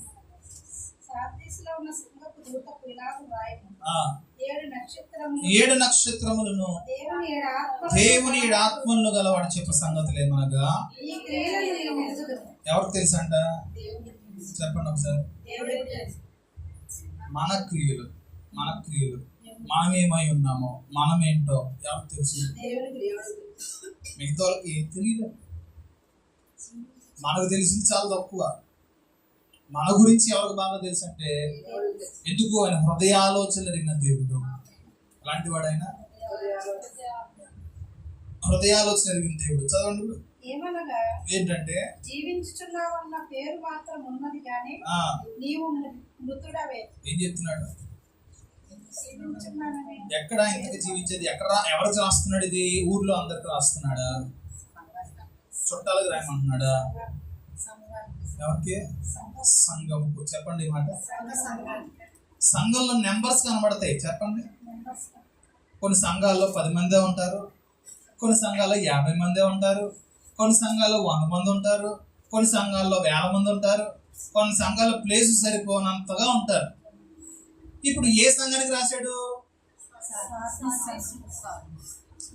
చాలా తెలుగు చెప్పారండి అందరూ. అండి, చిన్న పెద్ద ఏ సంఘమన్నా సంఘమే. ఇప్పుడు ఏ సంఘానికి రాస్తున్నాడంటే, ఏ సంఘమైనా సరే ఆయన ఒక మాట రాస్తున్నాడు. సంఘం అంటే అందరికీ అయి ఉండొచ్చు, ఒక వ్యక్తికి అయి ఉండొచ్చు. ఇప్పుడు ఆ సంఘంలో 10 మంది ఉన్నారు, అయితే 10 మందికి అయి ఉండొచ్చు, లేదు అందులో ఒక వ్యక్తికి అయి ఉండొచ్చు. ఇప్పుడు ఇన్ని మాటలు గొంతుని మాట్లాడుతాం కదా, అందరికీ అయి ఉండొచ్చు, లేదా ఒకరికి అయి ఉండలేదు, నాకే అయి ఉండొచ్చు. మనం ఎక్కువగా ఏమనుకుంటుంటే వాళ్ళకి ఏమనుకుంటాం, ఇప్పుడు ఏమనుకుంటాం పక్కన వాళ్ళకి, అప్పుడే మనం సులువుగా దాన్ని దాటగలుగుతాం. తెలుస్తాం. హల్లెలూయా. డానికి అడిగేదంటే వస్తువులు పాడు చేస్తానండి మర్చిగా దొంగడు. నిన్న కుర్చీ సీట్ చింపేశాడు. అసలు అలాంటి పని చేసేది ఆడే నాకు స్పష్టంగా తెలుసు, చూడక్కర్లా. నేను అడిగాను వెంటనే, సీట్ ఎవరు చింపారా అని అడిగాను. వెంటనే ఆలోచన లేకుండా, మరో ఆలోచన లేకుండా పెనవి చింపింది అన్నాడు. వెంటనే సింపుల్గా నేను వెంటనే ఒకటి పీకి, ప్రణవి చేయదు, అది చిన్నపిల్లలు కాదన్నాడు. మరుక్షణం ఆలోచించుకొని సంశోధన చింపాను అన్నాడు. మళ్ళా చింపి 100 గుంజీలు దిగానండి. నేను మధ్యాహ్నం అంతా గుంజీల సెక్షన్ పెట్టా పిల్లలకి. ఒక ఆవిడేమో చాడీలు చెప్తుంది, చాడీలు చెప్పినందుకు 100 గుంజీలు.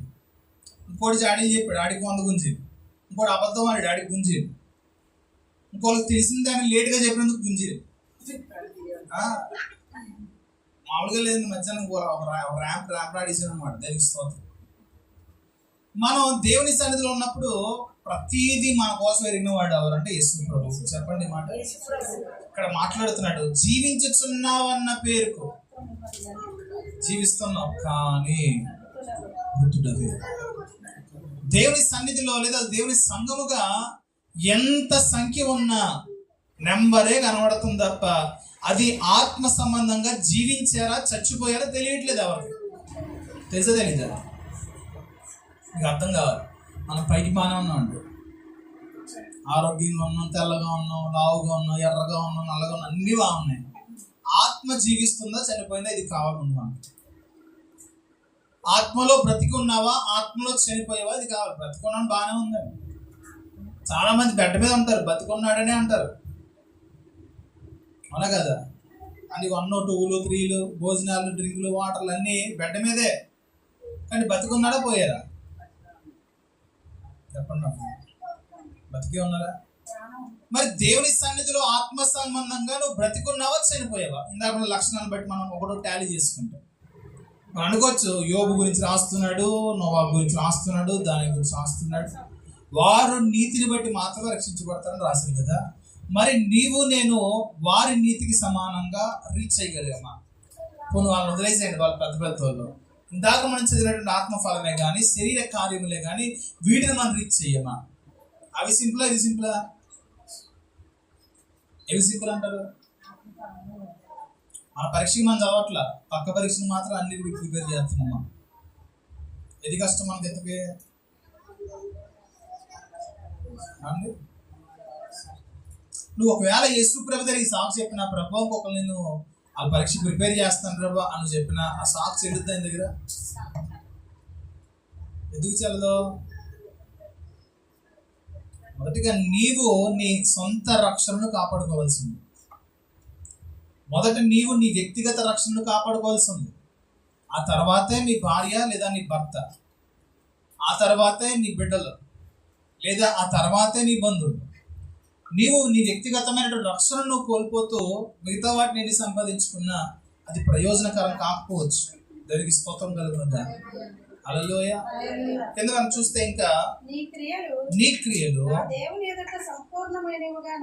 నా దేవుని ఎదుట సంపూర్ణమైనవిగా నాకు కనబడలేదు కనుక ఏమండి జాగరూకుడవై చావనయ్యున్న మిగిలిన వాటిని బలపరచుకో. దేనికి స్తోత్రం. అంటే కొన్ని ఏమైనాయి ఏమండి? కొన్ని ఏమయ్యాయి? దాని మనం చదివిన ఆత్మఫలం ఉంది కదా, నువ్వు జాగరూకుడవై చావనయ్యున్న మిగిలిన వాటి. అంటే కొన్ని ఏమైనాయి అంట? కొన్ని ఏమైనాయి?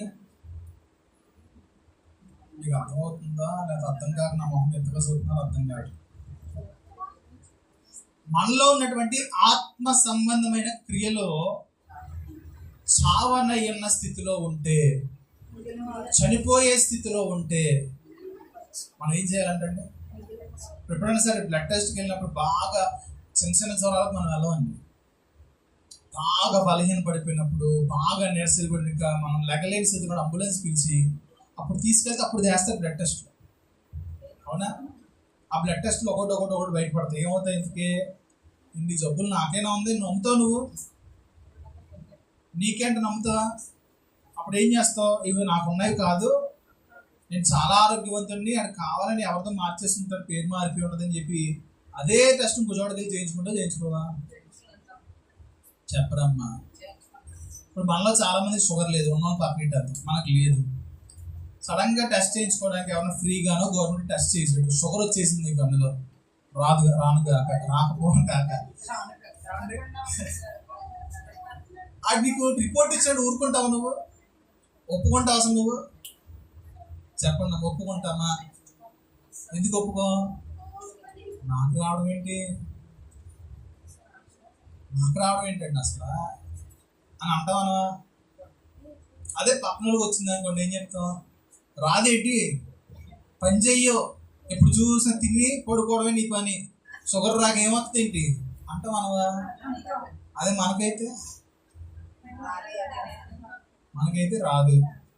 అలాగైతే రావడానికి గల కారణాలతో సహా ఆ రిపోర్ట్ కూడా దేవదేవ నువ్వు ఇచ్చేస్తావు. రిపోర్ట్ నీకు ఎందుకు షుగర్ వచ్చిందో నేను చెప్తాను, నీకు ఎందుకు బీపీ వచ్చిందో నేను చెప్తాను, నీకు ఎందుకు ఈ వ్యాధి వచ్చిందో నాకు తెలుసు. డైలీ ఫ్రైడ్ రైస్ బిర్యానీలు తింటే రాదేంటి లివర్ ప్రాబ్లం, డైలీ బయట జంక్ ఫుడ్ తింటే రాదేంటి లివర్ ప్రాబ్లం అంటావా? పక్కన వాళ్ళకి మనం ఏమన్నా చెప్పాలంటే ఎంత బాగా చెప్తావు, నేను ఇంకా బాగా చెప్తాను, ఇలా తినండి అలా తినండి అన్నప్పుడు అలాగే అనుకోండి, డాక్టర్ చదివా అంటున్నాను. అలాగే దాని డాక్టర్ చదవకలా 10 మంది మనం బాధలు చెప్పినప్పుడు వాళ్ళు ఏం తినాలో చూస్తే తెలిసిపోద్ది కదండి, అన్నా కదా?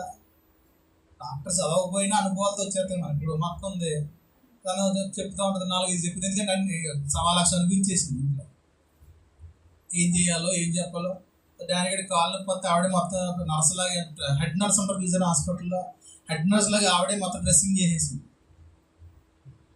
అదే డాక్టర్ దగ్గరికి వెళ్తే 500 అవుతాడు, అది ఫ్రీ అయిపోయింది. తెలుసుకోవాలి మనం ఏమై ఉన్నామో మనకు సరిగ్గా తెలియదండి. రిపోర్ట్స్ వస్తే తప్ప తెలియదు.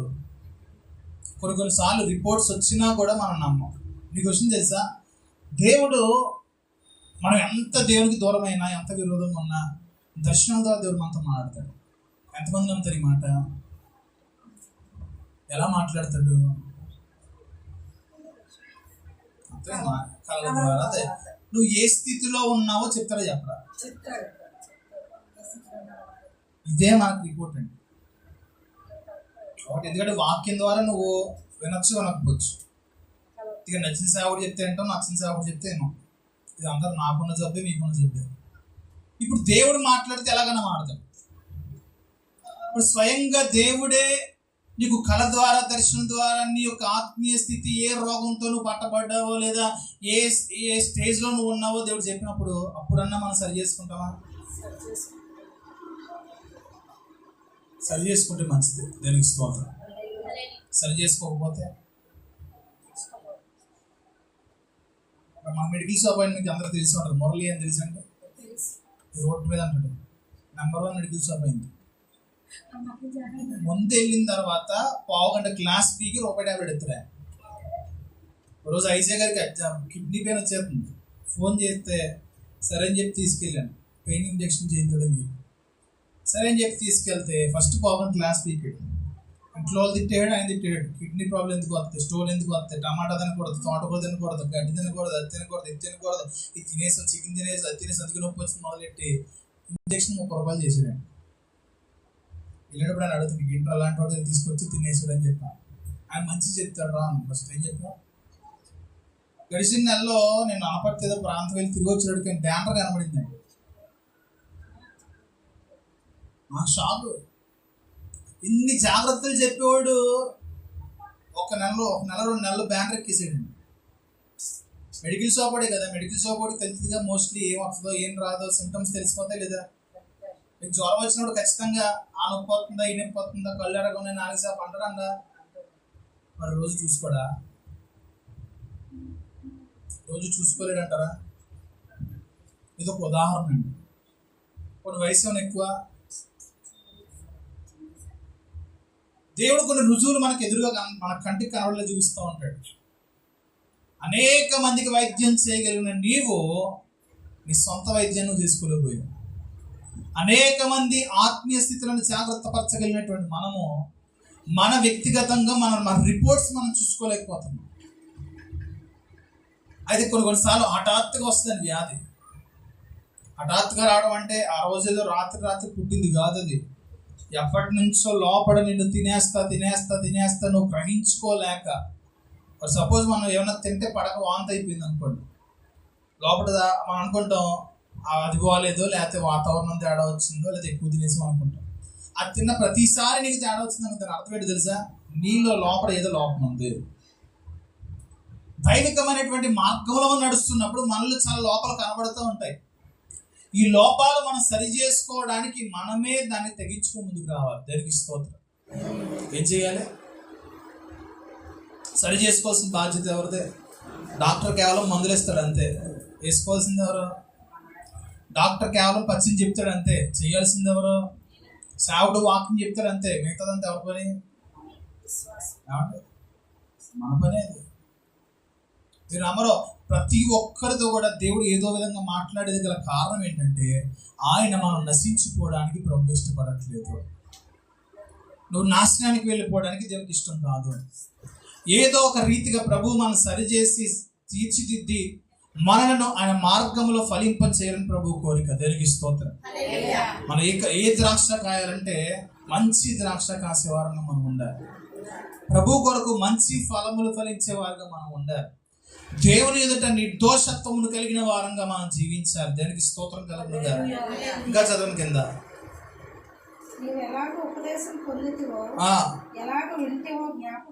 ఏం చేయాలంటే మనం జ్ఞాపకం చేసుకోవాలి. ఏం చేసుకోవాలి? అయ్యో మర్చిపోయానండి అంటే అవుద్దా? ఇంపార్టెంట్ మ్యాటర్స్ మర్చిపోతే ఏమవుద్ది? ఇంపార్టెంట్ విషయాలు చాలా ఇంపార్టెంట్ మన జీవితానికి మర్చిపోయాం అంటే ఏమన్నా అవుతుందా? అర్థమైంది ఈ మాట. జ్ఞాపకం చేసుకోండి, నేను సప్తమానం గుర్తుపెట్టుకోవాలి. ఒక వ్యాధి ఏమైనా మనకు వచ్చింది అనుకోండి, గుర్తుపెట్టుకుంటాం లేదా?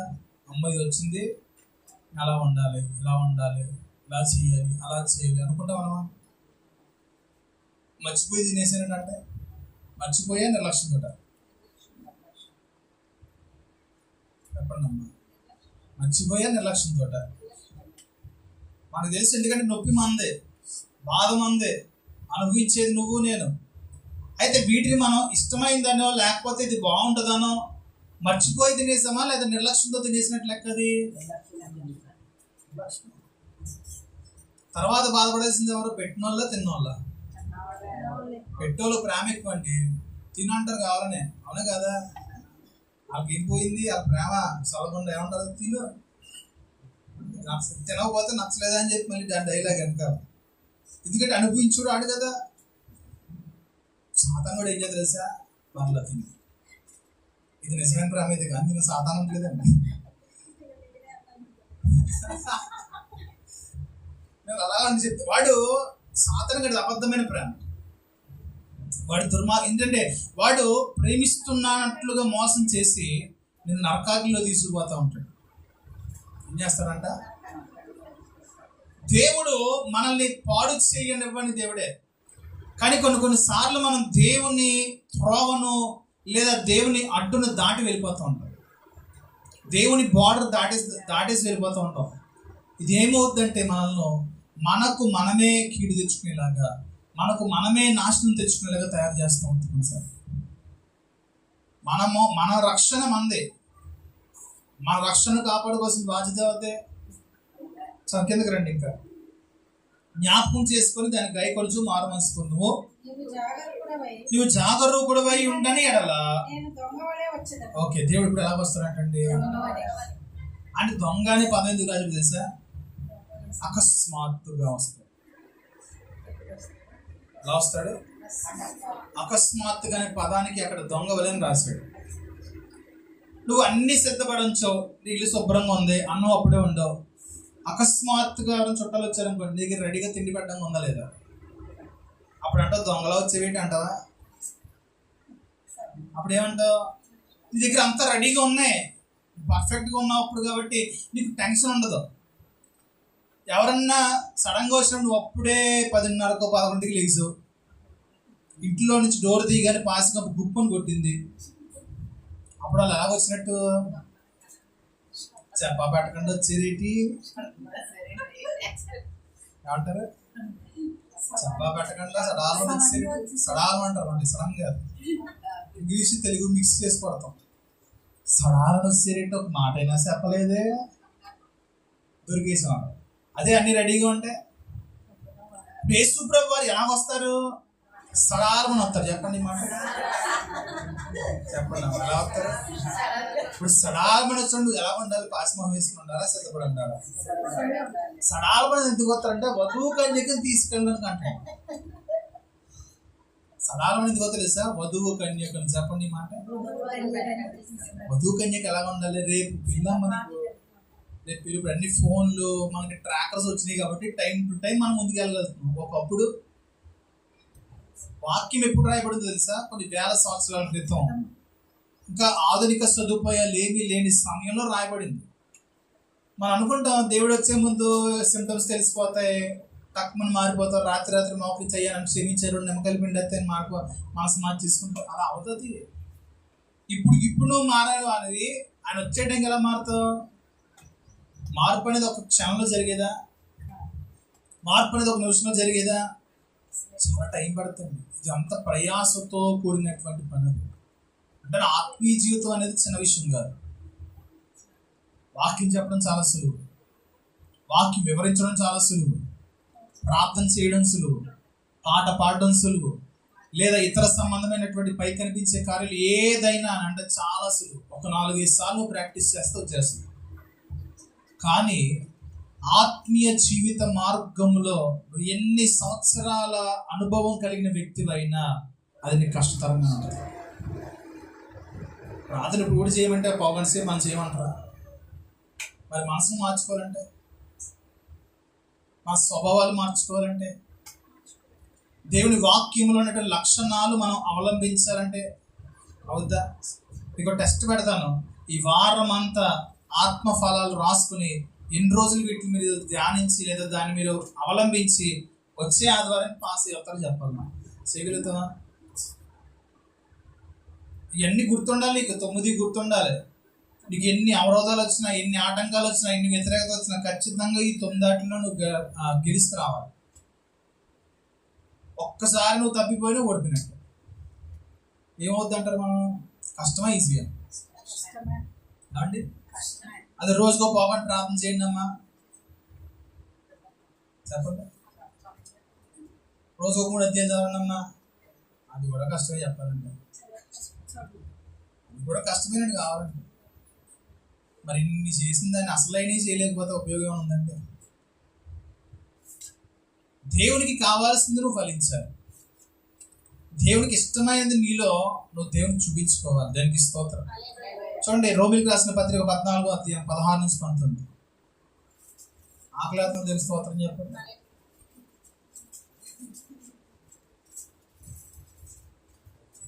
రోమిలికి రాసిన పత్రిక 14వ అధ్యాయం 16 నుంచి 19. నీకున్న మేలైనది పోషణ పాలు కానీ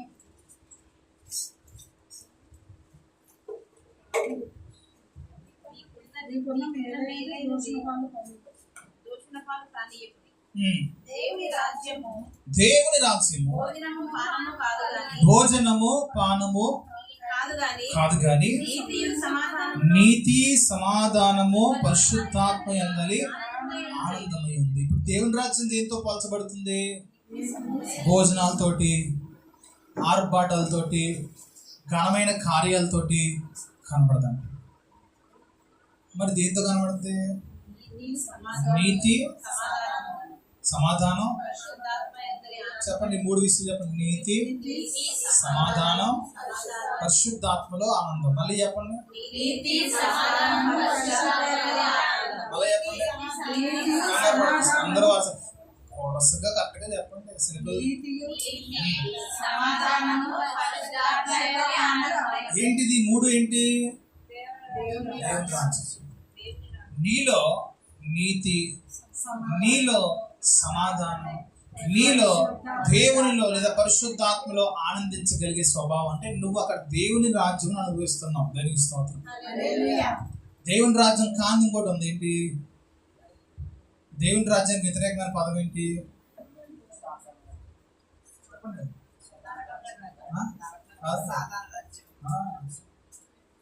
దేవుని రాజ్యానికి ఇంకో పదం ఏంటి? సాతాను రాజ్యం. మనలో ఈ 3 లక్షణాలు లేకపోతే ఏ రాజ్యంలో ఉన్నాం మనం? ఇప్పుడు సాతాను రాజ్యంలో ఏముంటాయి చెప్పనా? భోజనము, పానం. ఏ రాజ్యం? ఇంకా పైన చదివినట్లు చాలా ఉన్నాయి కదా. ఇది సాతాను రాజ్యం. ఇప్పుడు దేవుని రాజ్యం మనలో ఉన్నాయా? సాతాను రాజ్యం మనలో ఉన్నాయా? మిమ్మల్ని అందరూ అడిగితే ఒకటే మాట చెప్తారు. ఏం చెప్తారు? సులువుగా చెప్పారు. నాలో దేవుని రాజ్యం ఉందండి. నేను దేవుని బిడ్డనండి, దేవుని పిల్లలండి. నువ్వు చెప్పాలా, ఆయన చెప్పాలా? అంటే ఎవరు చెప్పాలి? అప్పుడు చదవన్న కింద, ఈ విషయమందు క్రీస్తునకు దాసుడైన వాడు దేవునికి ఇష్టడును మనుషుల దృష్టికి యోగ్యమైన వాడిగా కనబడతాడు. దేవునికి స్తోత్రం. దేవునికి ఇష్టంగా కనబడాలంటే నీలో నీతి, సమాధానము, పరిశుద్ధాత్మలో ఆనందం కనబడాలి. దేవుని మందిరం అంటే దావీదు ఒక మాట చెప్పాడు. ఏమన్నాడు? దేవుని సన్నిధికి జనులు పోదేవని నాతో చెప్పినప్పుడు 62 కీర్తన 61 కీర్తన కనబడుద్ది. నీకు మొహాలు మండ ఇప్పుడు చూసిన దేవుని మందిరం అంటారు ఏంట్రా అన్నాడా? ఏమన్నాడు? మీకు క్వశ్చన్ చెప్తా. శరీర సంబంధంగా ఉన్న వాళ్ళకి ఎప్పుడైనా సరే ఒక అనుభవం నేను చెప్తా. దేవుని మందిరానికి వెళ్దామనే ఆలోచన వస్తుంది కానీ రాలేం. ఏ స్వభావం కలిగిన వాళ్ళు? మీలో దేవుని మందిరానికి వెళ్ళాలనే ఆలోచన 100% వస్తుంది కానీ మీరు రాలేదు. ఎందుకు? ఎందుకో చెప్పనా? మీరు దేవుని మందిరానికి వస్తే మీ శరీరం బలహీనపడుతుంది కనుక, మీ శరీర కార్యాలు బలహీనపడతాయి కనుక, నీవు నీ అంతట నీవు ఒక సంకల్పము కలిగి ఉంటే తప్ప ఆత్మ సంబంధమైన జీవితంలో అడుగు పెట్టవు. ఎలాంటి ఆలోచన లేకుండా ఏదో సాధారణంగా బ్రతికేద్దాం అనుకుంటే దేవుని మందిరానికి రాను. ఎవరైనా సరే ఆత్మీయ స్థితి కలిగి ఉండాలంటే వ్యక్తిగతంగా వాడికి ఒక బుద్ధి కొట్టాలంట. ఏం కొట్టాలి? అవునంటారు కాదంటారు. మీరు ఉపవాసం చేయాలనుకోండి, నేను ఉపవాసం మాత్రం పెడితే ఉపవాసం ఉంటారు మీరు?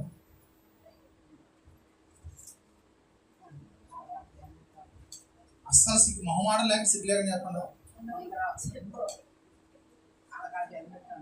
ఎప్పుడు ఉంటారు? నేను అసలు చెప్పను ఉపవాసం ఉన్నాను.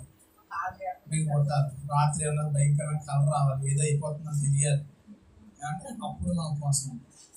అవునా కదా?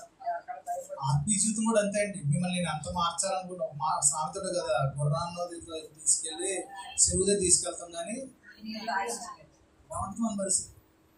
పెద్ద పెద్ద పాస్టులు తీసుకొచ్చి 10,000 ఖర్చు పెట్టించి వాకింగ్ చెప్పిన అంటారా? అప్పటికప్పుడు చెప్పగొట్టేస్తారు, అప్పుడప్పుడు ఆనందపడిపోతారు, అన్నీ బాగుంటాయి. కానీ ఆ వాక్యము నెరవేర్పు మనలో నుంచి రాదండి. నేను ఎందుకంటే అనుభవం చెప్తున్నా, నాకు అనిపిస్తేనే నేను చేస్తాను, నువ్వు నాకు చెప్తే నేను చేయను.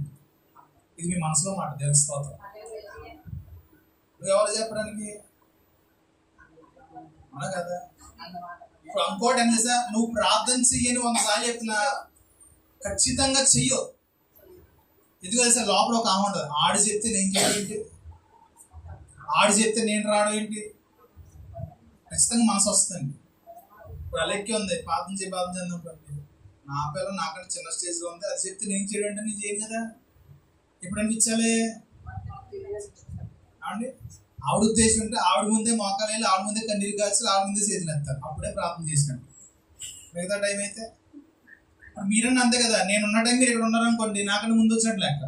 నేను వచ్చిన తర్వాత 8కి వచ్చారనుకోండి, నేను అంటే అర్థం మిమ్మల్ని ఎందుకు లేట్గా వస్తున్నారు, నా ముందు జరుగుతున్న క్రియలు. అవునా కదా? మనిషి ఎప్పుడు కూడా చెప్తాడు, కానీ చెప్పినది మనసుకు నచ్చదు. అది మనిషికి ఉన్నటువంటి స్వభావం. వ్యక్తిగతంగా నీకు రావాలి. నీకు ఉపవాసం ఉండాలనుకున్నావు అనుకో, ఆ రోజంతా తినకుండా ఉండగలుగుతావు. అదొక సంకల్పం నీలో కలుగుద్ది. ఖచ్చితంగా నీ ఎదురుగా ఆ రోజు బిర్యానీ పొట్లం వచ్చినా తినవు నువ్వు. అదే నేను చెప్తే మాత్రం పెరుగన్నం కూడా కాకలేదు, రాత్రి పాసిపోయిన అన్నం ఫ్రిడ్జ్లో ఉన్నది కూడా నీకు ఆకలేసి తిరిగిచ్చేది. నేను చెప్తే అది నీకు అనిపిస్తే దేన్నన్నా నువ్వు జయించగలుగుతావు. దానికి స్తోత్రం కలుగుతుంది. హల్లెలూయా. ఇంకా చదవండి.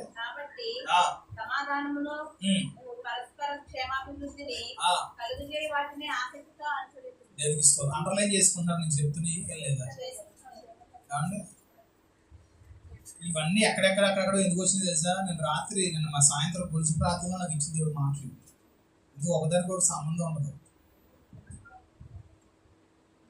ఈ పులుసు ప్రార్థనలు మీకు రౌండ్ వేయట్లేదు. అందుకే మీరు రాకపోవడం నాకు మంచిది. ఎందుకంటే నేను కూర్చుంటే దేవుడు నాకు ఇచ్చిన మాటలు ఏంటి. అదే మీరు వస్తున్నారంటే ఇంట్లోకి ఎందుకు కూర్చుంటారు? నాకు ఇస్తారా దేవుడు? కొన్నిసార్లు మీరు దేవుని పని చేయకపోవడం నాకు ఆశీర్వాదం. నేను చీపు పెట్టిన కింద అంతా కడిగేసాను. దేవుని స్తోత్రం చెప్తారా? నాకు నా చర్చిలో విశ్వాసపు స్థాయి నాకు గుర్తొచ్చిందండి. ఇప్పుడైతే బలిసిపోయి కొట్టుకుంటున్నానేమో. పిల్లలు ఉన్నారు, కడుగుతున్నారు, వాళ్ళు గొలుసు ప్రార్థన మాని కడుగుతున్నారు. ఒకటే ఎత్త ప్రార్థన ముఖ్యం, తర్వాత ఇది మీరు ముందు వచ్చి పరిచయం చేస్తుంటే బాగుండేది అని వాళ్ళు పంపించేసి నేను శుభ్రంగా మూల నుంచి కడుక్కుంటూ వచ్చాను. కాబట్టి ఎప్పుడు కూడా నేను ఫీల్, ఎందుకంటే నాకు అవకాశం దొరికింది. అది పెట్టాకే మీకు ఫోటో పెట్టే కదా, మీకు లైక్లు కొట్టారు. నా దాంట్లో పరిచయం చేయడం కూడా దేవుని సేవలో ఒక భాగం పెట్టింది. ఇంగ్లీష్లో ఉంది, తెలుగులో దాంట్లో. దేవుని పని ఏదైనా ఆశీర్వాదం. మనం దాన్ని నాకు దొరికింది అని భాగ్యంగా ఎంచుకోవాలంట. ఏం చేయాలి? నేనే చెయ్యాలా అనుకోకూడదు అంటే. అందుకే మీరు రాకపోవడం నాకు ఆశీర్వాదం దొరికిందా లేదా? మీరు ఎక్కొట్టు నాకు ఆశీర్వాదం మీరంటే మీరు కదా, చాలా మంది ఉన్నారు. ఇప్పుడు మీరేంటి అంటే నాకు రాత్రి ఒక ఆలోచన వచ్చింది. వీళ్ళు ఉన్నారు పొరగాళ్ళు, ఈడు, సంసోను, లక్కీగాడు, వీళ్ళు ఒక 4-5 సంవత్సరాలు యూత్ అవుతారు. ఏమవుతారు? ఇప్పుడు దాకా మన ముందు తిరిగిన బాలబచ్చాలు ఒకరోజు అవుతారు, యూత్ బచ్చాలు అవుతారు. ఇప్పుడు యూత్ బచ్చాలు ఇప్పుడు నుంచి ట్రైన్ చేయాలని నాకు కోరిక కలిగింది. శనివారం మీరు వాళ్ళకి బట్టలు పంపించి ఇంటికి పంపించి ఏం చేస్తారు? ఉమా గారు ఎప్పటి నుంచి చెప్తాడు, ఎంత ఉన్నాడు చెప్పేది, ఇది నువ్వే తీసుకో నువ్వే తీసుకో, కానీ ఇవ్వదు. ఒకసారి గుజరాత్ పంపిస్తే, ఒకసారి పంజాబ్ పంపిస్తాం, ఒకసారి గుజరాత్ పంపిస్తాం, మా దగ్గర మాత్రం పంపిస్తుంది, కానీ చెప్పడానికి మాత్రం ఇది నీకే. కాబట్టి నేను చెప్పేసాను, వచ్చే శనివారం నుంచి సాయంత్రం 6 గంటల కల్లా మీ పురుషులు పిల్లలు బట్ట చదువుకొని నా దగ్గరికి వచ్చేయాలి. ఏం చేస్తారు? ఎవరెవరు చెప్పా? ఎవరి పేర్లు చెప్పా? ఇంకొకటి, మీతో ఒక లెటర్ రాయించుకోండి, వీళ్ళ మీద పూర్తి అధికారం నాదే. వాళ్ళు ఏమన్నా, వాళ్ళు ఏం చేసినా, వాళ్ళు ఒక రోజు మీ చేతికి వస్త్రం నాకు చెప్పడం నా బాధ్యత. అలాగని నాకు సంతకం చేసి ఇవ్వాలి. కాబట్టి తిట్టినా కొట్టినా ఇప్పుడు బాగానే చెప్తారండి, బాగానే చెప్తారు. తర్వాత దేవునికి స్తోత్రం కదా. 4 సంవత్సరాల్లో వాళ్ళు ఒక విధంగా తయారు చేయాలని కోరుకున్నారు. జస్సుగాడి పెద్దలు అయిపోయాడు. ఇప్పుడు ఆ జస్సుగాడి మీద వాళ్ళ నాన్నగారు ఆలోచన ఏంటంటే, ఒక 2 సంవత్సరాలు చదువు అయిపోద్ది, మంచి ఉద్యోగం రావాలి. ఇక్కడ పెద్దోడు అయిపోయాడు, వయసు దాటేసింది. వీళ్ళు ఎప్పుడు దాకా అంటే 22 సంవత్సరాల దాకా మన ఆదిలో ఉంటారు. కాబట్టి వీళ్ళు ఇప్పుడు తయారు చేసుకుంటే రేపటి రోజున మనకంటే ఏ కొద్దిగా ఉండదు. దేవునికి స్తోత్రం. హల్లెలూయా. మన దగ్గర ఎక్విప్మెంట్ ఉంది కానీ వాడేవాళ్ళు లేరండి. కొనడానికి అన్నీ ఉన్నాయి కానీ ఏం లేదు. కోతకు పనంతో ఉంది కానీ ఏం లేదు, పనులు లేదు. అయిపోయింది పరిస్థితి మన దగ్గర. పనులు కావాలి, చెప్పండి. ఇప్పుడు ఈ పనులు కావాలని ఎవరిని వేడుకోవాలంట? తండ్రిని వేడుకోమంటారు. చెప్పండి. నేను తండ్రిని వేడుకోవాలని ముందు మేము వేడుకోను. ఎందుకంటే తండ్రిని వేడుకుంటే ఒకవేళ మీ స్థానం మారినప్పుడు ఎందుకు వచ్చింది? మీరే నాకే ఈ స్థానం కావాలని చెప్పాలి. సమూయేలు తల్లి ఎలాగైతే దేవుని సన్నిధిలో అప్పగించుకుందో, ఫిలిప్పు తల్లి ఏం చేసింది తెలుసా? నా బిడ్డలు నీ పక్కన ఉండాలి అందా లేదా? ఆశ మంచిదో కాదో పక్కన పెట్టండి. మీ పిల్లల మీద మీకు ఒక దాన్ని ఏమంటారంటే సెల్ఫిష్నెస్ ఉండాలి. ఏంటంటే నా పిల్లలే దేవుని మందిలో వాడబడాలి. ఎలా ఉంటుంది సెల్ఫిష్నెస్? తెలుగులో ఏమంటారు దాన్ని? స్వార్థం. ఏంటి ఆ స్వార్థం? నా పిల్లలే దేవుని మందిలో వాడబడాలి. చెప్పండి ఈ మాట. నా పిల్లలే దేవుని కోసం వాడబడాలి. యాసావునేమో ఎవరు అనుకున్నారు? ఇస్సాకు అనుకున్నాడు. యాకోబునేమో రెబ్కా అనుకుంది. ఇద్దరు స్వార్థపరులే, అవునా కాదా? ఇద్దరు స్వార్థపరులేనా? ఎందుకు? ఆశీర్వాదం కావాలి, లేదా తరమునకు వీరు ఎంచుకోబడాలని చెప్పి ఇద్దరినే కన్నది మళ్ళీ ఎవరో రెబ్కా గారు. ఇద్దరు వచ్చింది ఎవరి కడుపులో నుంచి? అంటే అలాంటి స్వార్థం మనకు రావాలండి. ఏంటి తెలుసా? నా పిల్లలు దేవుని చేత వాడబడాలి, వాళ్ళు దేవుని జ్ఞానం చేత నింపబడాలి. దేవుని సంఘం ఎదుగుతున్నప్పుడు సమూయేలు దేవుని జ్ఞానంతో నింపబడ్డాడు అంటాడు. దేవునికి స్తోత్రం. ఎవరిచ్చారు జ్ఞానం? ఏ వయసులో ఇచ్చారు? ఏలి ఎవలా జ్ఞానం? ఏలి ఎవలా అభిషేకం? ఏలి ఎవలా? ఎవరిచ్చారు? ఎందుకు ఇచ్చారు తెలుసా? సమూయేలు అంటే దేవునికి నచ్చాడు. నీ కుమారులు లేదా నీ కుమార్తెలు దేవునికి నచ్చే విధంగా వారి మనస్తత్వాలు మార్చుకోగలిగితే దైవికంగా వారు ఎంచుకోబడతారు. దేవునికి స్తోత్రం. హల్లెలూయా. ఇందాక మనం ప్రకటన గ్రంథంలో కొన్ని మాటలు తెలిసాను, చెప్పి ముగించేస్తాను. ఎక్కడ దాకా? 3వ అధ్యాయం.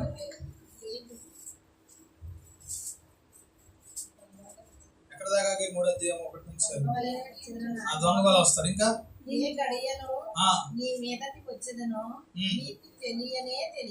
తెలుసా అంటే తెలియదంట. నాకు తెలుసు ప్రభా అండి, నాకు తెలుసు ప్రభా ఎప్పుడు వస్తానండి. మరి చాలా మంది ప్రవక్తలో లేకపోతే పాస్టర్లో వాళ్ళ తారీఖు అని చెప్పేసి చాలాసార్లు గుర్తుందా? యూట్యూబ్లో చూసారా? డేట్లు ఫిక్స్ చేస్తారండి. మరి వాక్యం ఏంటి?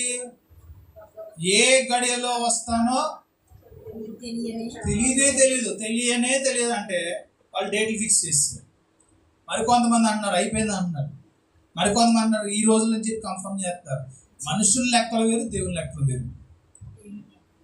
మనుషుల లెక్క వేరు.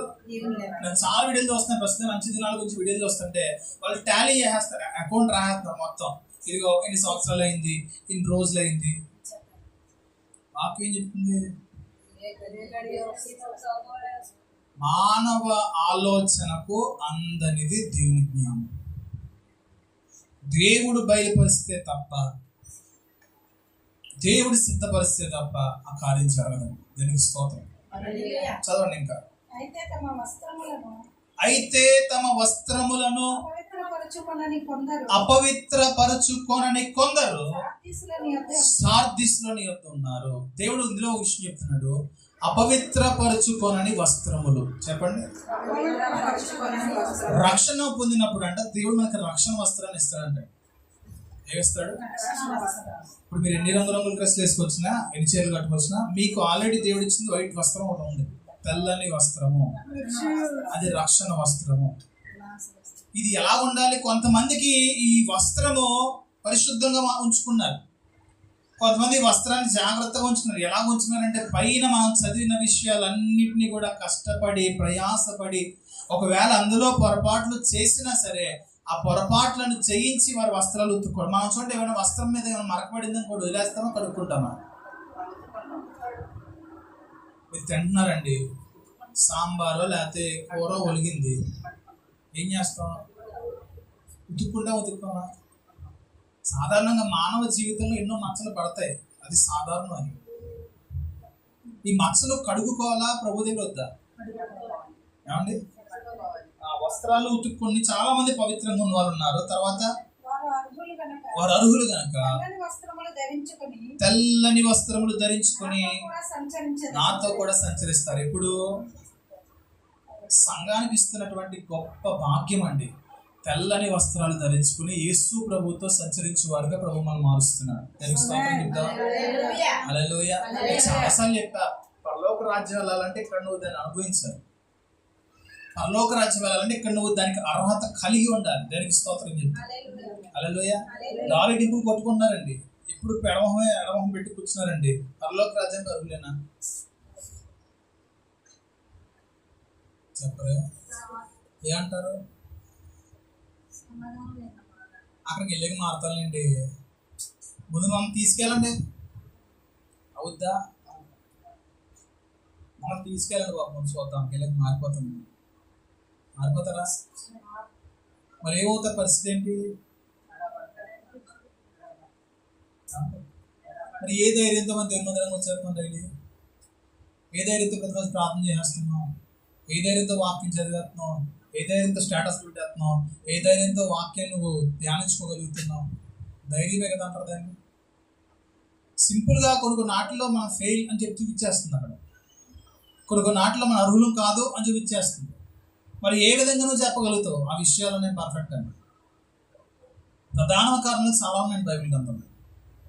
వారు దేవునితో, మనందరం కూడా ఇక్కడ ఎందుకు దేవుడు మనం సరి చేస్తారో తెలుసా? ఇవన్నీ నువ్వు సరి చేసుకోగలిగితే దేవునితో సంచరించగలుగుతావు.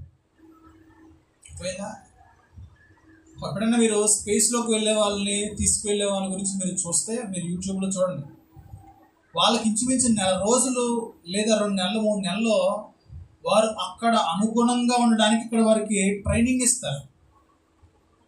చెప్పండి, పైకి వెళ్ళిన తర్వాత గురుత్వాకర్షణ శక్తి ఉండదు, గ్రావిటేషన్ ఫోర్స్ ఉండదు, గాల్లో ఎగురుతూ నడవాలి.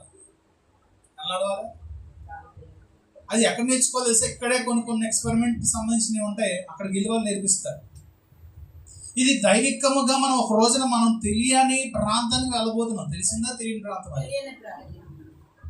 అండి, తెలిసిన ప్రాంతం, తెలియని ప్రాంతం. అక్కడ రూల్స్ అండ్ రెగ్యులేషన్స్ సరిగ్గా మనకు తెలియదు. ఆ రూల్స్ అన్ని ఇక్కడే చెప్తున్నాడు ప్రభు. నువ్వు ఇక్కడ వాటిని వినకుండా లేదా ఈ రూల్స్ పాటించుకొని నేను ఎక్కడన్నా ఉండిపోగలను, నేను ఎక్కడన్నా చేసేయగలను, నాకు ఆ సత్తా ఉంది, దమ్ము ఉంది, బాడీ ఉంది, ఇది ఉంది, అది ఉంది అనుకుంటూ వెళ్ళిపోయానుకో, రానోడు. సంసోను పరిస్థితి ఏమైంది? బలవంతుడు ఏమయ్యాడు? బుద్ధుడేవో చచ్చిపోయాడు లేదా? సొలొమోను జ్ఞానవంతుడు, ప్రపంచంలో అంతకుమించిన జ్ఞానవంతుడు లేడు, ఏమయ్యాడు? చాలా మంది ఉన్నారు. ఆఫ్టర్ ఆల్ మనం చెప్పాలంటే దేనికి అసలు దేవుడిని కనుదృష్టిలో కనబడడానికి కూడా యోగ్యులం కాదు. అలాంటి మనలకు పరలోక రాజ్యపు వారసత్వం ప్రభు మనకి ఇచ్చాడు. ఇచ్చి నిలబెట్టుకున్నాడు దేవుని మందిరంలో, ఇచ్చి దేవుని సంఘం నడిపిస్తున్నాడు. నడిపించబడుతున్నప్పుడు నువ్వు సరి చేసుకోవాలి ఖచ్చితంగా. అందుకని నన్ను పక్క పరీక్షలు మనకు అనవసరం. చెప్పండి ఈ మాట. ఎవరి పరీక్ష పాస్ అవ్వాలి? నా పరీక్ష నేను పాస్ అవ్వకుండా పక్కన నేను టీచింగ్ చేయడం వల్ల యూజ్ ఏం లేదండి. ఏదో జీతం దొరుకుద్ది, 4 మంచి మాటలు దొరుకుతాయి. అమ్మ బాగా చెప్తున్నాడు మాస్టర్ గారు, అసలు నెలకు సరిపడా ఫీజు తీసుకోకుండా చెప్తున్నాడు, బాగానే ఉంది. కానీ యూజ్లెస్ అది. ఏంటది? యూజ్లెస్, ప్రయోజనం లేదు. అన్ని పొందుకొని అన్ని సంపాదించుకుని పరలోక రాజ్యాన్ని మనం కోల్పోయామంటే దానివల్ల ప్రయోజనం లేదు.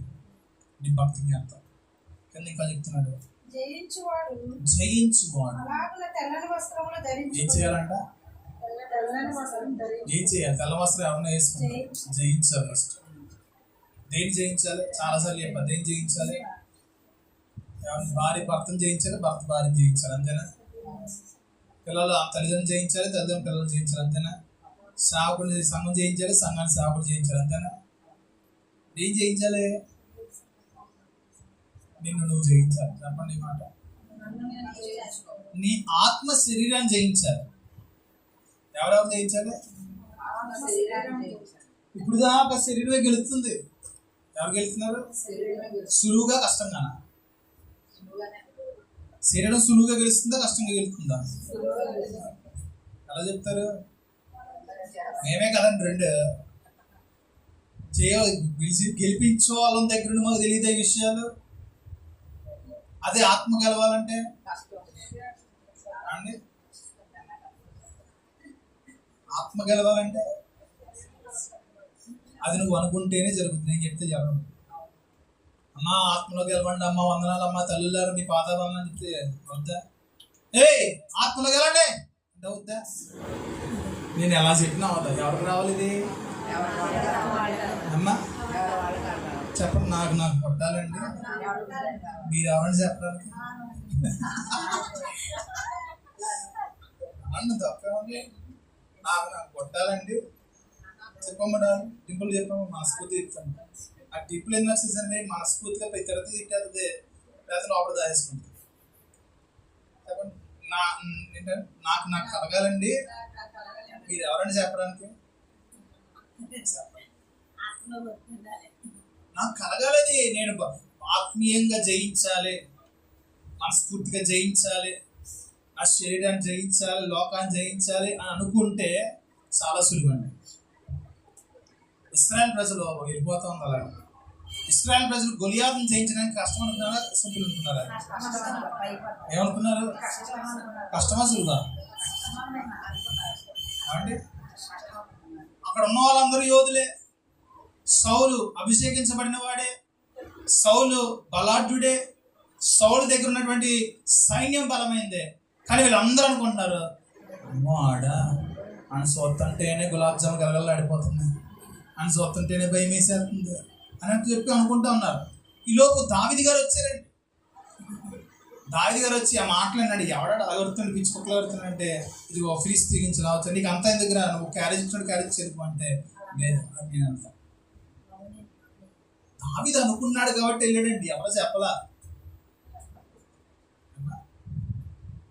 దావీదు ఏమనుకున్నాడంటే, నేను నా దేవుని నామం పేరట వెళ్ళి గొలియాతును జయిస్తా అని వెళ్ళాడు కాబట్టి జయించాడు.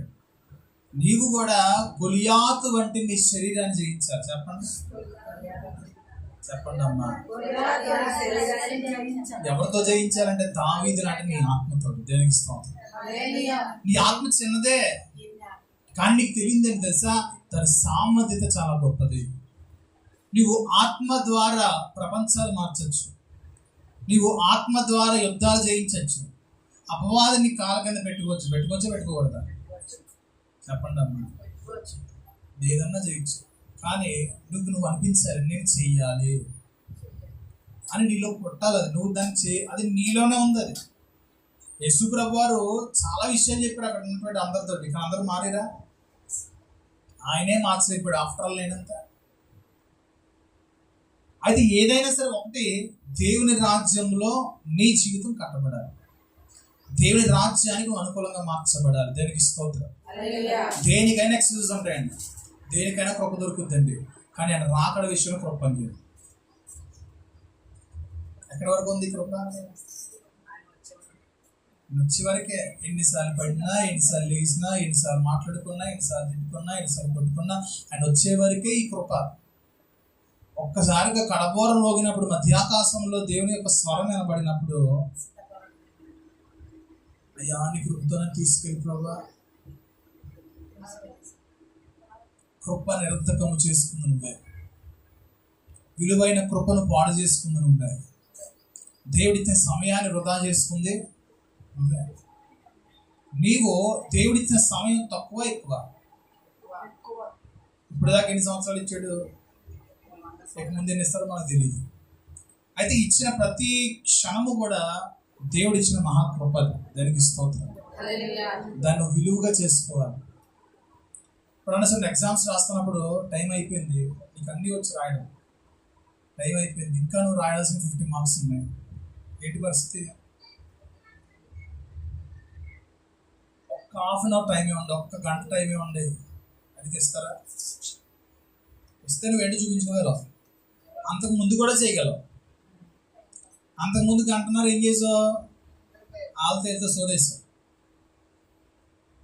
ఇప్పుడే పరీక్షలు రాసిన అనుభవం చేతులు ఎత్తుంటారు సార్, స్కూల్కి వెళ్ళి పరీక్షలు రాసిన చేతులు ఎత్తండి. టైం అయిపోయింది, గివ్ యువర్ పేపర్ అన్న అనుభవం ఉందా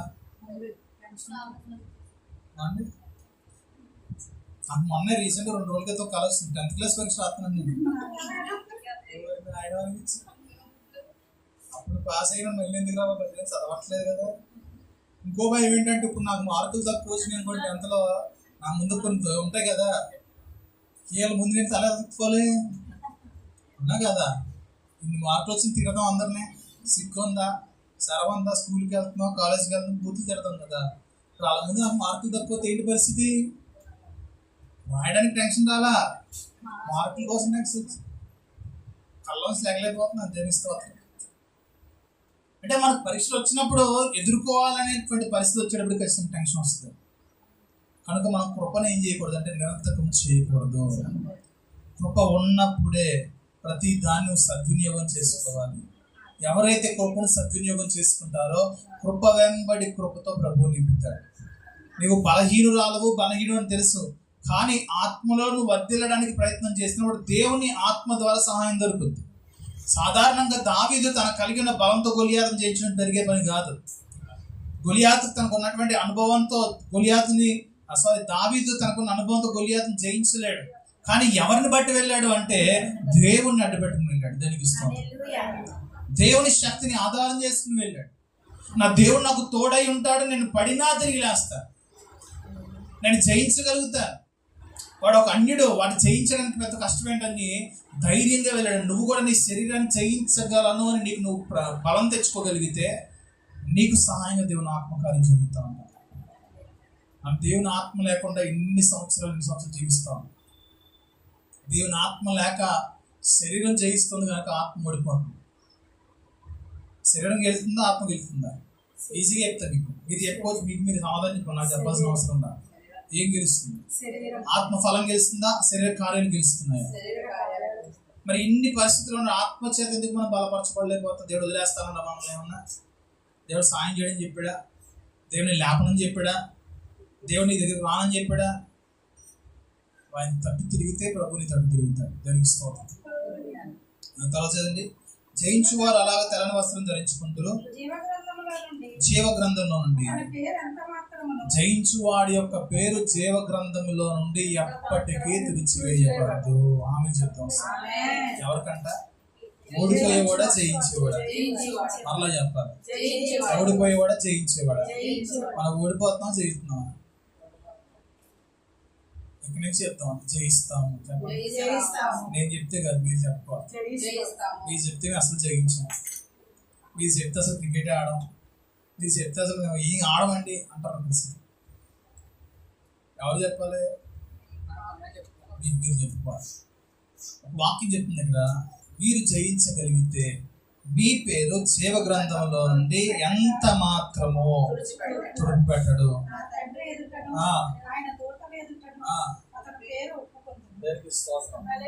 కష్టపడతావు చూసావా దేవుని ఆత్మలో వర్ధిల్లాలని, ఆత్మీయ జీవితంలో వర్ధిల్లా కష్టపడతావు చూసావా, నీ పేరు ప్రభు దగ్గర గుర్తుపెట్టుకుంటావా?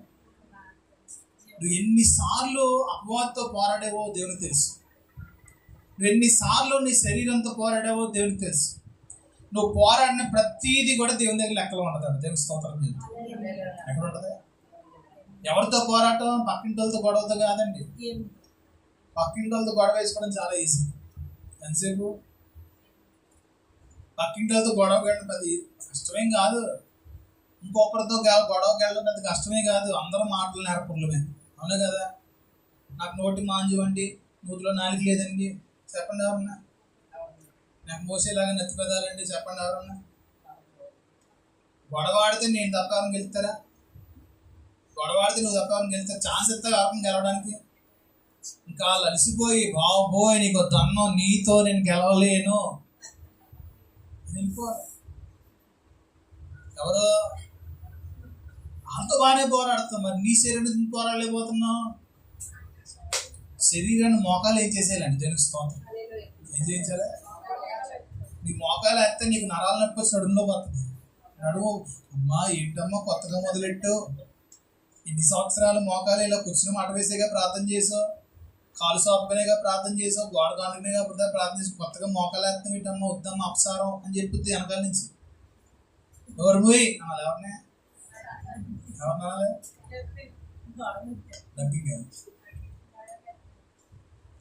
నువ్వు నీ శరీరంతో నువ్వు మాట్లాడాలండి. ఏం చెప్పాలి?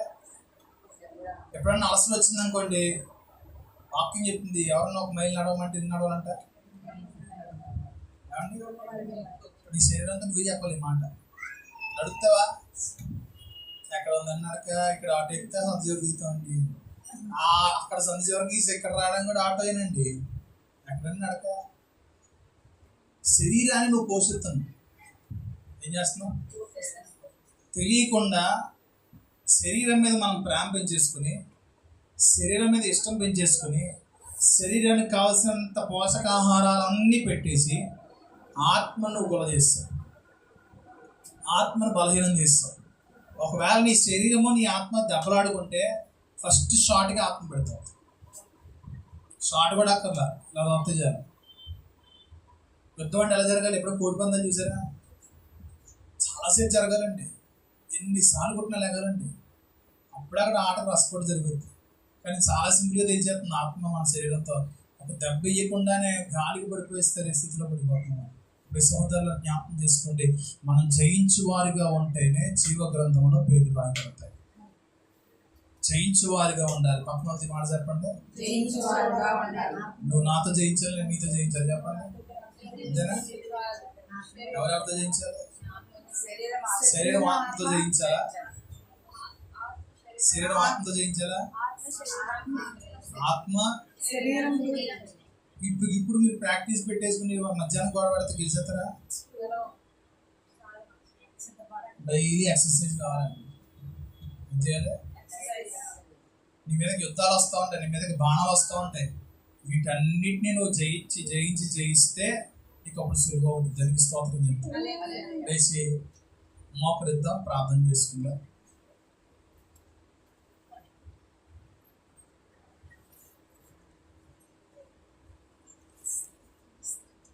ప్రార్థన చేసుకుందాం.